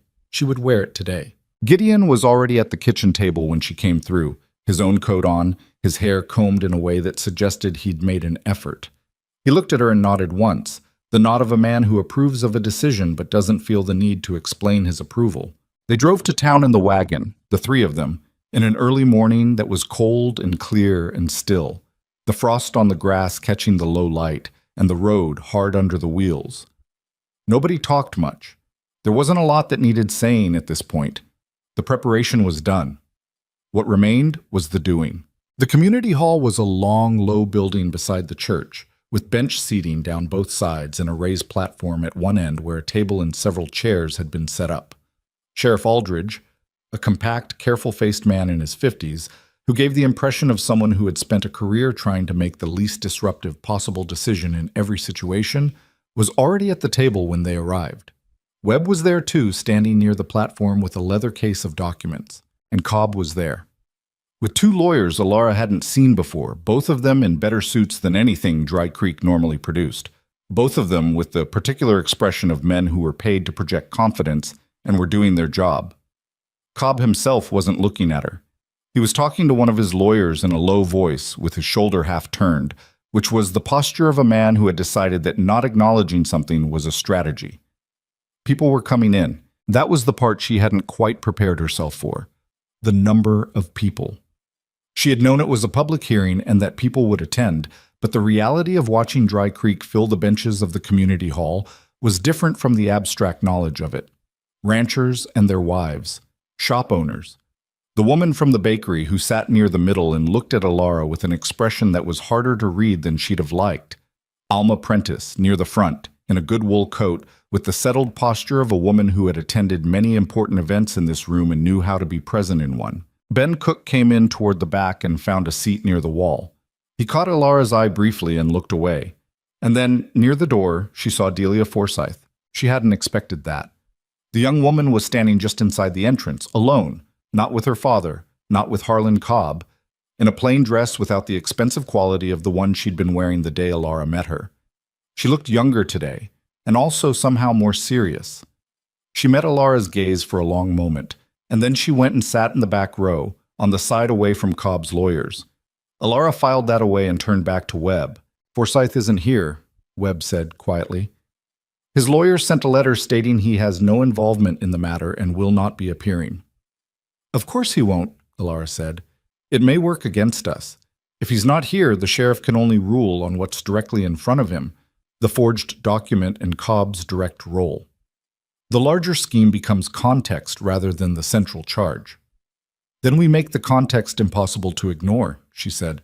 Webb looked at her over his glasses. That's what I intend to do, he said, with a dryness that told her he'd already been planning exactly that. Sheriff Aldridge opened the hearing by reading the nature of the dispute into the record, a formal challenge to a document filed 11 days prior in the county recorder's office, brought by Alara Whitlock of Iron Ridge Ranch, contesting the validity of the document and the circumstances of its filing. He read this in the flat, even tone of a man determined to give no indication of his own position, which Alara considered appropriate if not exactly encouraging. Cobb's lead lawyer, a tall man named Greer, with silver hair at the temples and the unhurried confidence of someone who'd won enough hearings to stop finding them particularly interesting, opened with a characterization of the situation as a simple contract dispute arising from a failed arrangement.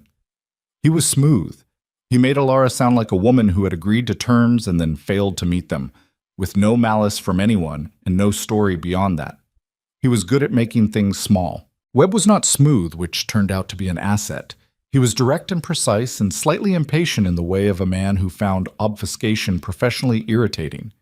And when he laid out the sequence of events, the dates, the distances, the filing record, he laid them out as plain fact, without ornamentation, which was more persuasive than ornamentation would have been. The document in question, he said, speaking to the sheriff and to the room, was filed at the county recorder's office on the 14th of this month. Miss Whitlock arrived in Dry Creek on the 17th. The recorder's deputy has confirmed these dates. He set the relevant papers on the table. The signature on that document cannot be Miss Whitlock's because Miss Whitlock was 3 days stagecoach travel from this town on the day it was filed. Greer stood. The date of filing is not necessarily the date of signing, he said. Documents are regularly signed in advance and filed later. In what circumstance, Webb said, would a woman sign an agreement about her obligations to a man she'd never met, regarding an arrangement that hadn't yet failed to materialize, 3 days before she arrived in the town where that arrangement was meant to take place? A murmur went through the room, small, quickly suppressed, but there. Greer had an answer for this, of course. His answers were careful and lawyerly and technically defensible, which was their purpose. But technically defensible was different from persuasive to a room full of people who understood the practical realities of how things worked. The sheriff asked Alara to give her account. She stood and gave it clearly, not dramatically, not with any performance of emotion, just the sequence of what had happened and what she'd found, and what the dates showed. She had been over it enough times that she could say it without her voice changing, which was important, because a voice that changed gave opposing lawyers something to work with. Greer cross-examined her with the pleasant persistence of a man who knew his job was to introduce doubt rather than disprove fact. He asked about her arrangement with the marriage broker, implying its informality. He asked about the terms she'd understood, implying she might have misunderstood them. He asked whether she had any direct evidence of who had physically filed the document, knowing she didn't. "No," she said. "I was not present at the filing." "And you have no witnesses to the signing?" "The signing didn't happen," she said. "That's the point." Another murmur. The sheriff gave the room a look that quieted it. Then Webb called Ben Cook. Cook walked to the front of the room with the careful tread of a man who had made a decision he wasn't entirely comfortable with but had decided to see through. He sat in the chair that had been placed near the platform, and he stated his name and his occupation and where he'd worked, and then he described, in plain and specific language, what he had seen in Cobb's back office, the document on the desk, the signature at the bottom that he'd recognized as a woman's name because the arrangement was common knowledge in town by then, the date on the top of the page. "And what date was on the document when you saw it?" Webb asked. "The 14th, Cook said. "I remember because it was 3 days before the coach came through, and I'd been thinking about that, about whether the whole thing would go the way Cobb said." Greer's cross-examination of Cook was sharper than his cross-examination of Alara had been. He pressed on Cook's reliability, his relationship to the Mercer Ranch, his reasons for coming forward now. Cook answered steadily, without elaborating beyond what he was asked, which was the right approach and suggested Webb had coached him on it. Then Greer made a mistake. It was a small one, possibly even calculated, though she couldn't tell, but it opened something that hadn't been opened before. Impressing Cook on his credibility, he said, "You've had your own disputes with Mr. Cobb in the past, isn't that right? Financial disagreements?" Cook looked at him steadily. "He shorted me twice on day rates and told me I'd miscounted," he said. "Yes. And this gives you a reason to... It gives me a reason to know what kind of man I'm talking about," Cook said. "Same as Hal Selby, same as probably a few other men in this room who haven't said anything because it costs too much to say anything." The room was not quiet this time. The sheriff had to speak. But the thing was in the air now. Greer had put it there by asking the question, and there was nothing to do about it. And there was... Webb, to his credit, did not push. He simply asked that Selby's written statement be read into the record over Greer's objection, which the sheriff allowed on the basis that it was relevant to establishing pattern of conduct. Webb read it clearly and without comment. When he finished, the room was doing its own accounting in the way that rooms do, silently but visibly, in the small shifts of people sitting straighter or looking at Cobb or leaning to whisper something to the person beside them. Cobb was called to speak. He had a prepared statement. Greer had clearly written it, or at least substantially shaped it, and he delivered it in the measured tones of a man reading something he'd rehearsed. The arrangement had been complex. He had tried to act in good faith. He had incurred real costs preparing for an arrival that did not result in the arrangement he'd anticipated. Any document that had been filed was intended merely to protect legitimate business interests. He denied knowledge of any forgery. He was not, Alara thought, watching him, a bad liar. He was a man who had made enough expedient decisions over enough years that he'd gotten comfortable in the space between what was true and what was defensible. He believed, she suspected, that the distinction barely mattered as long as the outcome worked. Webb let him finish. Then he said, "Mr. Cobb, can you tell us who filed the document on the 14th? Cobb paused. "A representative acting on my behalf." "Which representative?" Another pause. Longer this time. Greer leaned toward him briefly and whispered something. "I don't recall the specific individual," Cobb said. "You don't recall," Webb said, not with any particular emphasis, just letting the phrase sit. "My business involves a number of... You engage someone to file a legal document containing a woman's signature regarding a specific legal obligation of that woman, and you don't recall who you engaged to do it." "Objection," Greer said, to no one in particular. There was no formal procedure here that made objections technically applicable, but the interruption served its purpose. The sheriff looked at Cobb. "I'll want you to think harder on that and give me a name before this hearing closes," he said. "A document filed in the county record is a matter of law, not business informality." It was the first clear statement Aldridge had made that suggested where he was leaning, and the room felt it. Alma Prentice had not been called as a witness. She had come, she'd told Webb, simply to be present, and presence in a community hall among people you'd known for 30 years was its own kind of testimony.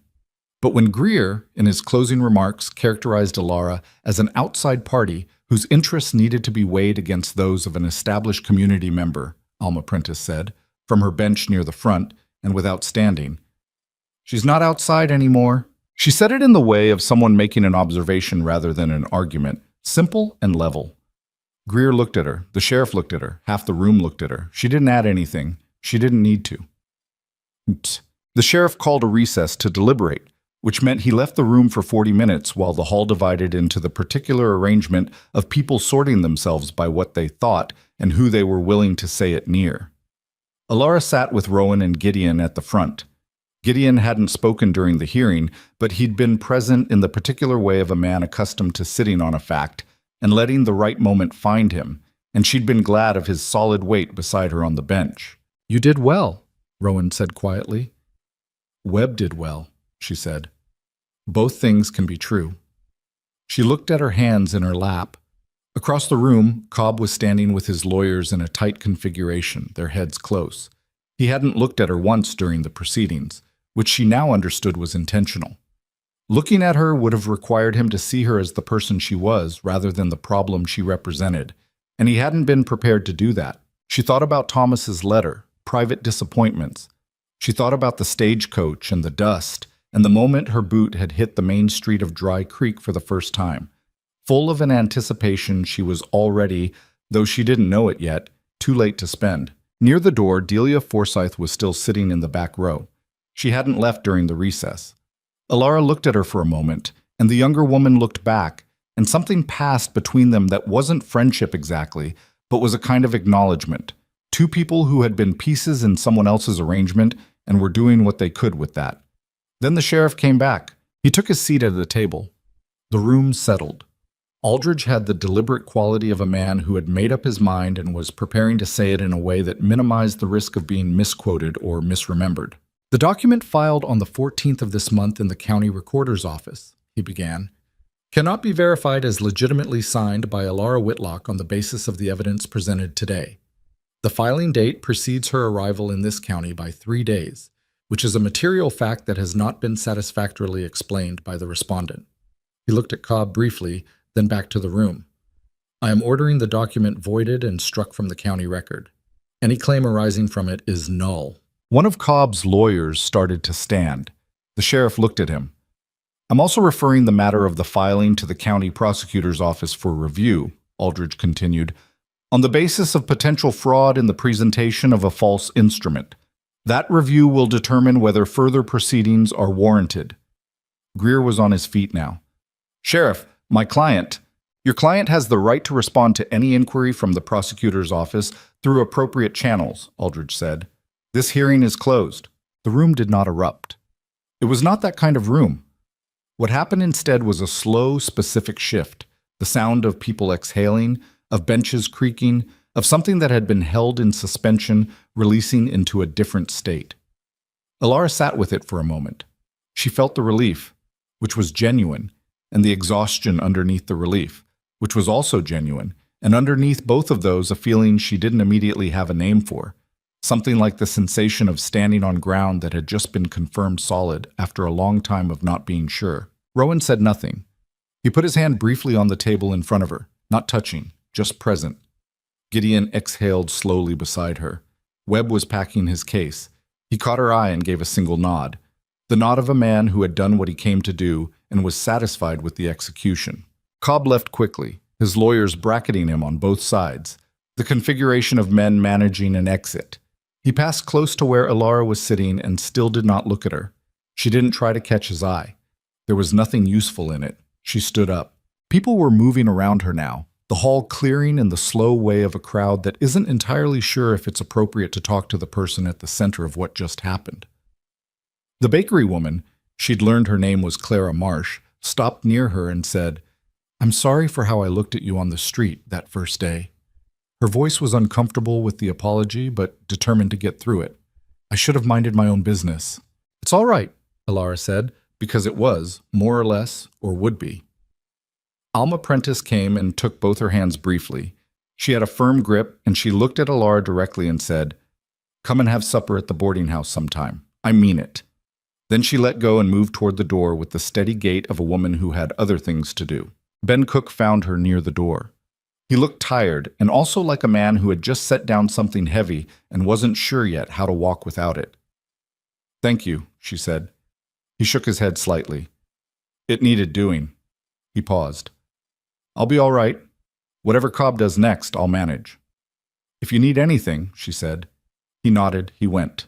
Outside, the afternoon was cold and the light was coming in low and flat from the west, the kind of light that makes ordinary things look briefly significant. The wooden storefronts, the wagon ruts in the street, the cottonwood at the far end of town standing bare against the pale sky. She stood on the boardwalk for a moment and just let herself be in it. Rowan came out behind her and Gideon after him. They stood together without talking, the three of them, looking at the street and the low sky and the quiet of a day that had finished something. Then Gideon said, "I could eat." Alara almost laughed. It came out partly as a laugh and partly as something else, and she pressed her hand briefly to her mouth and looked away and got herself together before she turned back around. "There's stew at the ranch," she said, "from this morning." "Then let's go home," Gideon said. He walked to the wagon. Rowan looked at Alara for a moment, a long, quiet look that said several things without saying any of them, which she'd gotten used to as his particular mode of expression, and then he followed his father. She stood on the boardwalk for one more moment. Then she picked up her coat against the cold and walked to the wagon and climbed up, and they drove back through the pale afternoon light toward Iron Ridge, the three of them, with the road running east under the wheels and the hills rising slow in the distance, and the town of Dry Creek growing smaller behind them until it was just a shape against the sky, and then just the sky. The stew was still warm when they got back. Alara had banked the fire low before they left that morning, the way her mother had taught her. You don't leave a fire to go cold if you intend to come home to it. She hadn't thought about that when she did it. It was just habit, the automatic management of a house she'd come to know in the way you come to know any space you work in daily, by feel and by instinct more than by deliberate attention. She noticed it now. She'd thought of this place as somewhere to come home to without deciding to. She reheated the stew while Rowan unharnessed the horses, and Gideon sat at the kitchen table with his coat still on, moving slowly through the particular tiredness of a man who had spent the day doing more than he'd done in years. He was not visibly diminished by it. If anything, there was something more present in his face than she'd seen before, some quality of having been used properly for the first time in a long while. But he was tired. She could see it in the way he held his shoulders. She set a bowl in front of him without commenting on the coat. He ate slowly. He didn't talk. She worked around him and didn't require conversation, which had been the arrangement between them since that first afternoon in the storage room, and which she suspected suited them both. Rowan came in when his horses were settled and washed his hands at the sink and sat down. For a while, the three of them ate together in the particular silence of people who have been through something and are letting it settle before they try to name it. Then Gideon said, "I'm going to write to Alma Prentice tomorrow. Thank her properly." "That's a good idea," Ilara said. "I should have stayed in contact with her. After Margaret died, He stopped, seemed to decide he didn't need to finish the sentence, which he didn't. "She was a good friend to this family. I let that go." Rowan looked at his father. He didn't say anything. He had gotten quieter since the hearing, in a way that felt different from his usual quiet, less like containment and more like a man reorganizing something internally, fitting pieces into new positions. "She'll be glad to hear from you," Alara said. Gideon nodded. He finished his stew.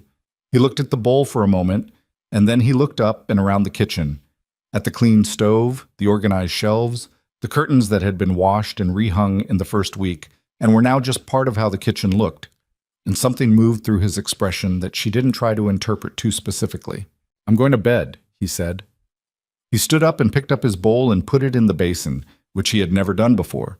He'd always left things on the table. He did it as if it were unremarkable. "Thank you for supper." "Good night, Gideon," she said.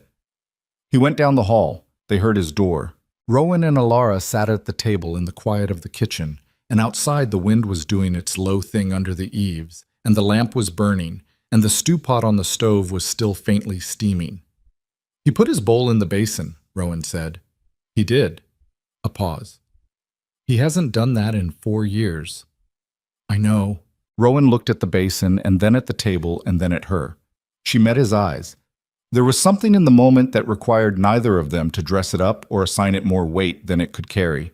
Just the fact of it, the small, undeniable fact of a man putting his bowl in a basin and saying good night. "Do you want coffee?" she asked. "Yes," he said. She made coffee. She sat back down. They drank it and didn't talk much, and the fire settled in the stove, and the night pressed quiet against the windows. 3 weeks passed before the county prosecutor's office sent formal notification that charges would be filed against Harlan Cobb for the presentation of a fraudulent instrument in the county record. The letter was addressed to Webb, who sent word to Iron Ridge the same day. The charges were not what Alara had been hoping for, and were also more than she'd been certain she'd get. Fraud, specifically, not the broader conspiracy that had preceded it. Forsyth's name was not in the charges. His lawyers had built a wall between him and the specific act of filing, and it had held, and she'd known it might hold, and she'd prepared herself for that. The wall was real. Forsyth would face no formal consequence. She was angry about that for several days in a way she allowed herself and then put down, because anger you can't spend productively is expensive to carry. What Cobb faced was real. His lawyers would manage the damage, and the outcome of the formal proceedings would be what it would be. But the community record had already been written in the hearing room. People in Dry Creek knew. The kind of knowing that settles into a community's understanding of someone doesn't require a verdict to stick. It requires only the public presentation of clear facts to people who are capable of drawing their own conclusions, and those facts had been presented. Cobb Mercantile continued to operate, but the particular quality of authority that Cobb had moved through the town with was different now. Slightly reduced, like a building that looks the same from the outside, but you know the foundation has been worked on. People still went to his store because it was the only mercantile in Dry Creek. They were just less deferential about it. Ben Cook, as it turned out, was fine. Not because Cobb lacked the inclination to make things difficult for him, but because the hearing had made Cook visible in a way that protected him. He was the man who'd told the truth publicly, and there was a particular shield in that, in a community with a working conscience. People gave him work. Not conspicuously, not as a campaign, just quietly and consistently. It added up. Alma Prentice received Gideon's letter and wrote back within the week. The letters between them continued after that. Elara knew because Gideon mentioned it occasionally, in the offhand way of someone who considers something established rather than remarkable. Thomas wrote again in late spring. She had been expecting it, in the way you expect weather you've seen building on the horizon. The letter arrived on an ordinary Tuesday, and she sat with it at the kitchen table for an hour before she opened it. He knew about the hearing, he knew about the charges against Cobb, and the voided document and the Forsyth letter being read into the public record. He had been in contact with someone in Dry Creek. She didn't know who and didn't try to find out. The letter was longer than his previous one and more desperate in its way, though Thomas's desperation always came dressed as reason. He was a man who could not write, I am afraid, without first writing 4 paragraphs about the unreasonableness of his circumstances. He was afraid the Forsyth connection would find its way back to him. He was afraid that the $200 would be traced. He was afraid that what he had done would become a thing with his name publicly attached to it. He wrote all of this as concern for the family, his wife, his children, the difficulties they would face if his reputation suffered. And she understood that this was real concern, genuinely felt, and also that it was not the same as being sorry for what he'd done to her. He asked her not to pursue it further. He said it gently. He said it as someone asking a favor from someone who owed him something, which told her everything about what the relationship between them had been and remained. She sat with the letter for a long time. Then she wrote back. It took her 3 drafts, which was unusual. She was generally a direct person, and direct people don't usually need 3 drafts. The first 2 kept arriving at sentences she didn't mean or meant too violently to be useful. The 3rd draft said what she actually intended.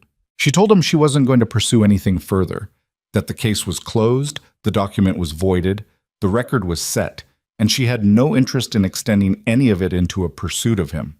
She told him this not because she had forgiven him, she was honest about that, but because she didn't need his consequence to have her own resolution.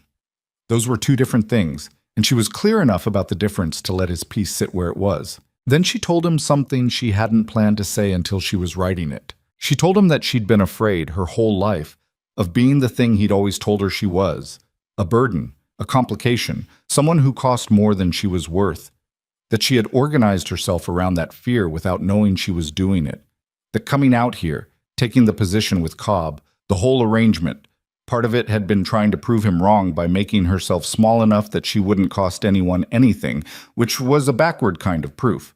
She told him she was done with that particular way of thinking. She was not angry when she wrote this.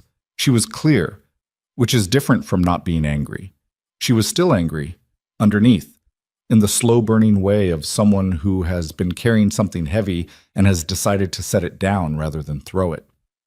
Setting it down was a different motion than throwing it, and she wanted to be precise about which one she was doing. She did not tell him she hoped he'd think about what he'd done. He already knew what he'd done. People generally do. Whether they think about it is a separate matter that doesn't require her participation. She signed it. Your sister, Elara, and mailed it the next time Rowan went to town. She didn't hear from Thomas again. She had not expected to. Spring came to Iron Ridge gradually, and then all at once, the way it does in that country. Weeks of cold mornings and pale light. And then one day, the air shifted and the grass came up green, and the cottonwoods along the creek put out their small leaves, and the whole world smelled like water and turned earth and something beginning.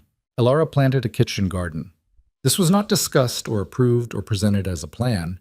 She simply noticed the overgrown plot off the east side of the house, the one that had been visible from the road on the day she arrived, and she started clearing it one morning in late March because it was there and needed doing, and she had the knowledge and the tools available. Gideon came out while she was digging and stood watching her for a few minutes. "Margaret always did the garden," he said. "What did she grow?" Elara asked, without stopping. "Beans, tomatoes. She had a particular way with the squash." He was quiet for a moment. "She tried onions one year, and they came up miserable, and she was furious about it." "Onions are stubborn," Elara said. "The soil needs to be just right." "That's what she said, more or less." He came and stood at the edge of the plot. "You'll want to turn it deeper on the south end. The drainage is better there.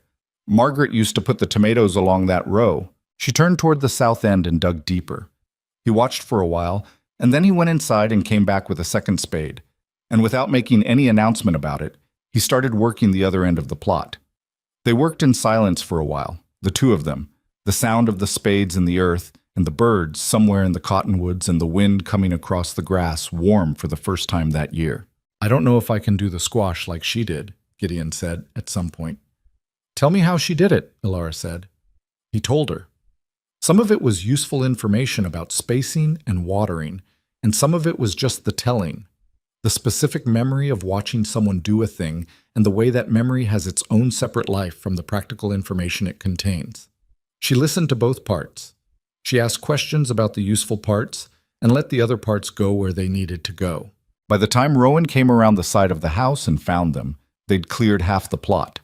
He stood there for a moment, looking at his father knee-deep in garden work with a spade in his hands and dirt on his coat, and he had an expression she'd seen once before, briefly, in the kitchen, the first week she'd been here.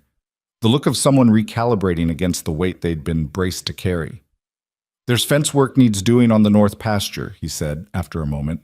"It'll keep until afternoon," Gideon said, without looking up from his spading. Rowan stood there another second. Then he went and got a third spade from the barn and joined them. The lantern was Rowan's idea. She didn't know he'd been working on it until the evening in early April when he came in from the workshop behind the barn and set it on the kitchen table.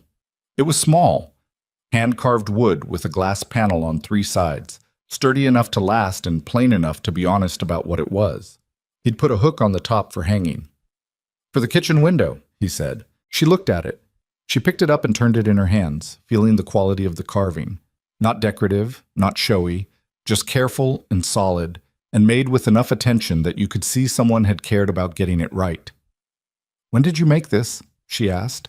"Over the last few weeks, when I had time at night." He was looking at the table rather than at her, which was his way when he was saying something he hadn't rehearsed. "I wanted there to be a light in the window, for when I'm coming in late from the pasture, so there's something to ride toward." She held the lantern. This was not, she understood, only about riding in from the pasture. It was also about everything that didn't have simpler words. The fact of her being here. The fact of the house being what it had become. The fact of whatever was between them that hadn't been named yet, and maybe didn't need naming to be real.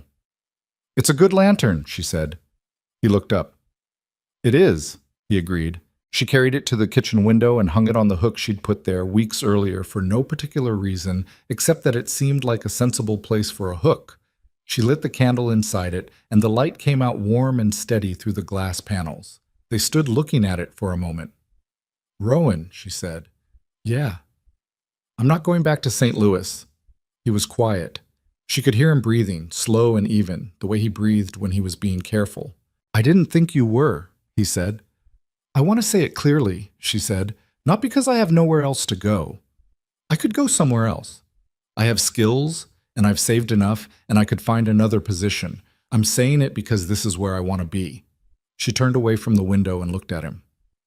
"That's a different thing." He met her eyes.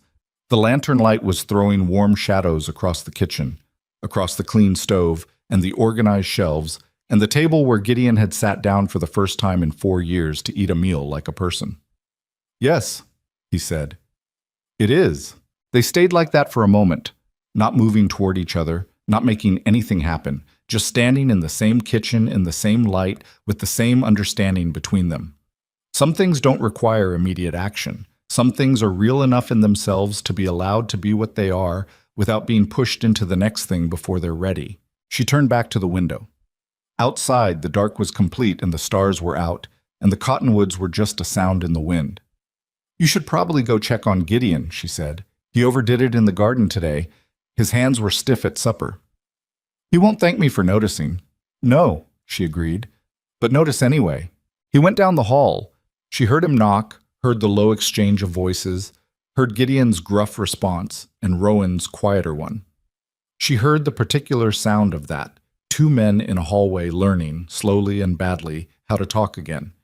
And she went back to the dishes and the ordinary end of an ordinary evening, which was, she had decided, among the best kinds of evenings available. There are things people say about starting over, about new beginnings, about how a person can arrive at a place they've never been and build a life from nothing. They usually say these things in a way that makes it sound clean and decided, a before and an after, a clear line between the person you were and the person you became. It isn't like that. What actually happens is slower and messier and more accidental than the telling of it suggests. You don't become someone new. You become more accurately yourself in conditions that finally allow it. The things that were true about you before, the stubbornness, the capability, the anger, the willingness to work, those don't change. What changes is whether they have somewhere useful to go. Elara had been capable her whole life. She'd been capable in St. Louis, keeping a professor's household together while managing her own grief in the spare hours, and she'd been capable before that, and she would have found ways to be capable wherever else she'd landed. The capability was not the story. The capability was just a fact about her, like her eye color or the specific way she held a knife when she was chopping. What the story was, what she understood now, from the distance of months and the particular clarity that comes from seeing a thing from inside it rather than imagining it from outside, was that she had arrived at Iron Ridge needing a place where her name could mean something, and she had found it. Not because the place was extraordinary, or because the people in it were without fault, or because everything had resolved into the shape she'd have chosen if she'd been drawing the map herself, but because she had worked for it and fought for it and refused to let someone else's assessment of her value be the last word on the subject. The forged signature on that document, the E tilting the wrong way, the loop in the W that she'd never made in her life, had been someone's attempt to write her story for her, to make her the woman who failed to follow through, who owed a debt she didn't create, who was defined by the gap between where she was supposed to end up and where she actually stood. She had refused that story, not because refusing was easy or because the outcome was certain, but because she was the one who knew what she'd actually signed and what she hadn't, and that knowledge was hers, and nobody could take it from her even before anyone else believed it. That's the thing about your own truth. It doesn't require external confirmation to be true. The confirmation matters for legal documents and public records, and she'd needed it for those purposes, and she'd gotten it. But the truth had been true the whole time, before the hearing and before Webb, and before anyone in that room had heard the filing dates or seen the evidence. She'd known it. It had been enough to stand on while she built the rest. By summer, the garden was producing. The beans came up first, which Gideon said was correct, and the tomatoes followed along the south row exactly as Margaret had done them. And the squash at the east end was ambitious and unruly in the way of squash everywhere, taking up more room than allocated and showing no remorse about it. Gideon spent time in the garden most mornings, not always working, sometimes just sitting on the overturned crate he'd put near the tomato row, in the early light, with a cup of coffee that he made himself now, and that was still not reliably good but was improving. He had started riding again in the afternoons, short distances at first, and then longer. He had written 4 letters to Alma Prentice and received 4 letters back, and the correspondence had moved, from what she could tell, from practical catching up into the territory of 2 old friends remembering what they'd always been able to say to each other. Rowan had hired a new hand, a younger man named Curtis, quiet and competent, who arrived in late May and slept in the bunkhouse and did his work without requiring management and had the good sense to stay out of the way of the household's internal weather. The ranch was not prosperous, but it was functional in a way it hadn't been in years. And functional was the foundation that prosperous could be built on. Given time and decent weather, and the willingness to stay. They all had the willingness to stay. What? On a July evening, Elara was sitting on the porch after supper when Rowan came and sat in the chair beside her. The light was going out of the sky in layers. Orange first, then the deep red that spread like something spilled, then the blue that came after and kept deepening until the stars came through it. They sat with it for a while, just sitting. "I've been thinking," Rowan said. She waited. "This arrangement." He gestured vaguely in a way that encompassed the porch and the ranch and something she understood to be larger than the physical space. "I've been thinking it should probably be something more than an arrangement." "It already is something more than an arrangement," she said. "I know." He was looking at the sky. "I want to say it correctly. I'm not good at this." "You're doing fine." He was quiet for a moment. "I'd like you to stay," he said. "Not as the woman who keeps the house, as... I'd like you to stay as the person you are, in whatever way makes sense to you, if you'd have me." She looked at him. He was still looking at the sky, which was his way of saying something that cost him, not cowardice, just the particular vulnerability of a man who had kept things close for a long time and was doing his best with the unfamiliar exposure of opening them. "Rowan," she said. He looked at her. "I hung the lantern in the window," she said. He was quiet for a moment. Then something shifted in his face. Not a smile exactly, but a release of something that had been held. "I noticed that," he said. "Then you have your answer." The sky went darker above them, and the lantern in the kitchen window threw its small, warm light out through the glass and onto the porch boards. And somewhere in the barn, one of the horses made a low sound and was quiet, and the summer night settled around the house at Iron Ridge in the way of a night that has nothing particular to prove. People in Dry Creek in the years that followed did not talk much about the hearing, not because it was forgotten.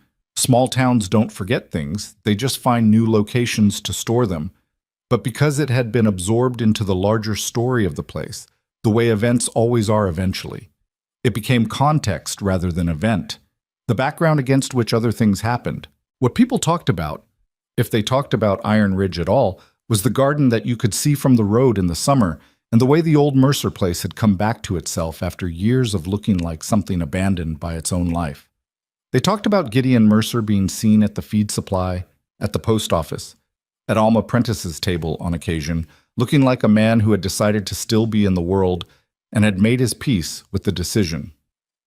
They talked about Rowan Mercer's wife, the woman from the East, the woman who'd arrived under complicated circumstances, in the matter-of-fact way of people describing someone they'd accepted into the familiar category of people who belong. Clara Marsh, the bakery woman, sent a jar of good preserves to Iron Ridge the first Christmas. She did it without ceremony and without reference to anything that had previously happened between them, which was the graceful way to do it, and which Elara appreciated. Aldous Webb retired 3 years later and sent a brief note saying it had been one of the cleaner cases he'd worked in his last decade, which she understood was his version of effusive praise. Ben Cook did all right. He built something small and steady for himself, and when he needed a hand now and then, Rowan sent Curtis over, and when Curtis needed something, Cook returned the favor, and that was how things worked when they worked the way they should. Harlan Cobb's case moved through the county system slowly and ended in a fine and a formal censure that cost him less than it should have and more than he'd wanted to pay. He was still operating the mercantile 5 years later, a diminished version of the man he'd been. Not destroyed, not fully accountable, but smaller in the ways that mattered to him. People have a way of knowing more than they can prove, and they remember what they know. Forsyth moved his interests further east eventually. The Valley didn't hear much from him after that. What stays with you, long after a story like this one, is not usually the dramatic part. It's not the hearing room or the evidence or the moment the sheriff said the words that cleared her name. Those things mattered, and she'd needed them, and she would never minimize what it cost to fight for them. But what stays is the kitchen table, Gideon sitting down at it for the first time. The coffee he made badly and kept making until it was better. The garden in the early morning. The lantern in the window on a cold night, throwing its light out into the dark for someone riding in from the far pasture so there would be something to ride toward. What stays is the small and repeated evidence that a place has become yours. Not because someone gave it to you, and not because you conquered it, but because you showed up and did the work and stayed when staying was hard. And over time, the place learned the shape of your presence and made room for it. Elara had come to Dry Creek with 2 bags and $17 and a name she had to fight to keep. She had not gotten the life she came for. She had gotten something that was harder to describe and harder to earn, and more actual than the one she'd been promised. The kind of life that isn't given to you by a man with a brown vest who signs his letters in anticipation, but that you build day by day from the available materials in the company of people who have agreed to build alongside you. That's not a simple thing. It's not a clean thing. There's grief in it, and anger, and the specific ache of the things that don't resolve, and the people who don't change, and the losses that sit with you long after the story everyone else tells has moved on. But there is also this. A woman at a kitchen window in the summer evening, her hands still dirty from the garden, watching the light come gold across the grass and the hills she can name now by sight and by feel and by season, knowing that when the dark comes and the lantern is lit, this is the window it burns in. And that's the thing about worth. You can spend a long time letting other people calculate it. The brother who put a number on you, the man who replaced you before you arrived, the town that watched and waited to see what you'd do. Or you can decide that you already know what you're worth and spend your energy proving it to yourself instead of them. That's a harder way to live. It costs more in the short run, and it doesn't always look as clean from the outside. But it is, without question, the only way that actually works. The lantern burned in the window of Iron Ridge Ranch through every season that came after, through rain and dry and the particular blue cold of winter mornings and the long light of summer evenings, steady and plain and making no claims beyond what it was, a small light in a window. In a house where people had decided to stay, that was enough. That was everything.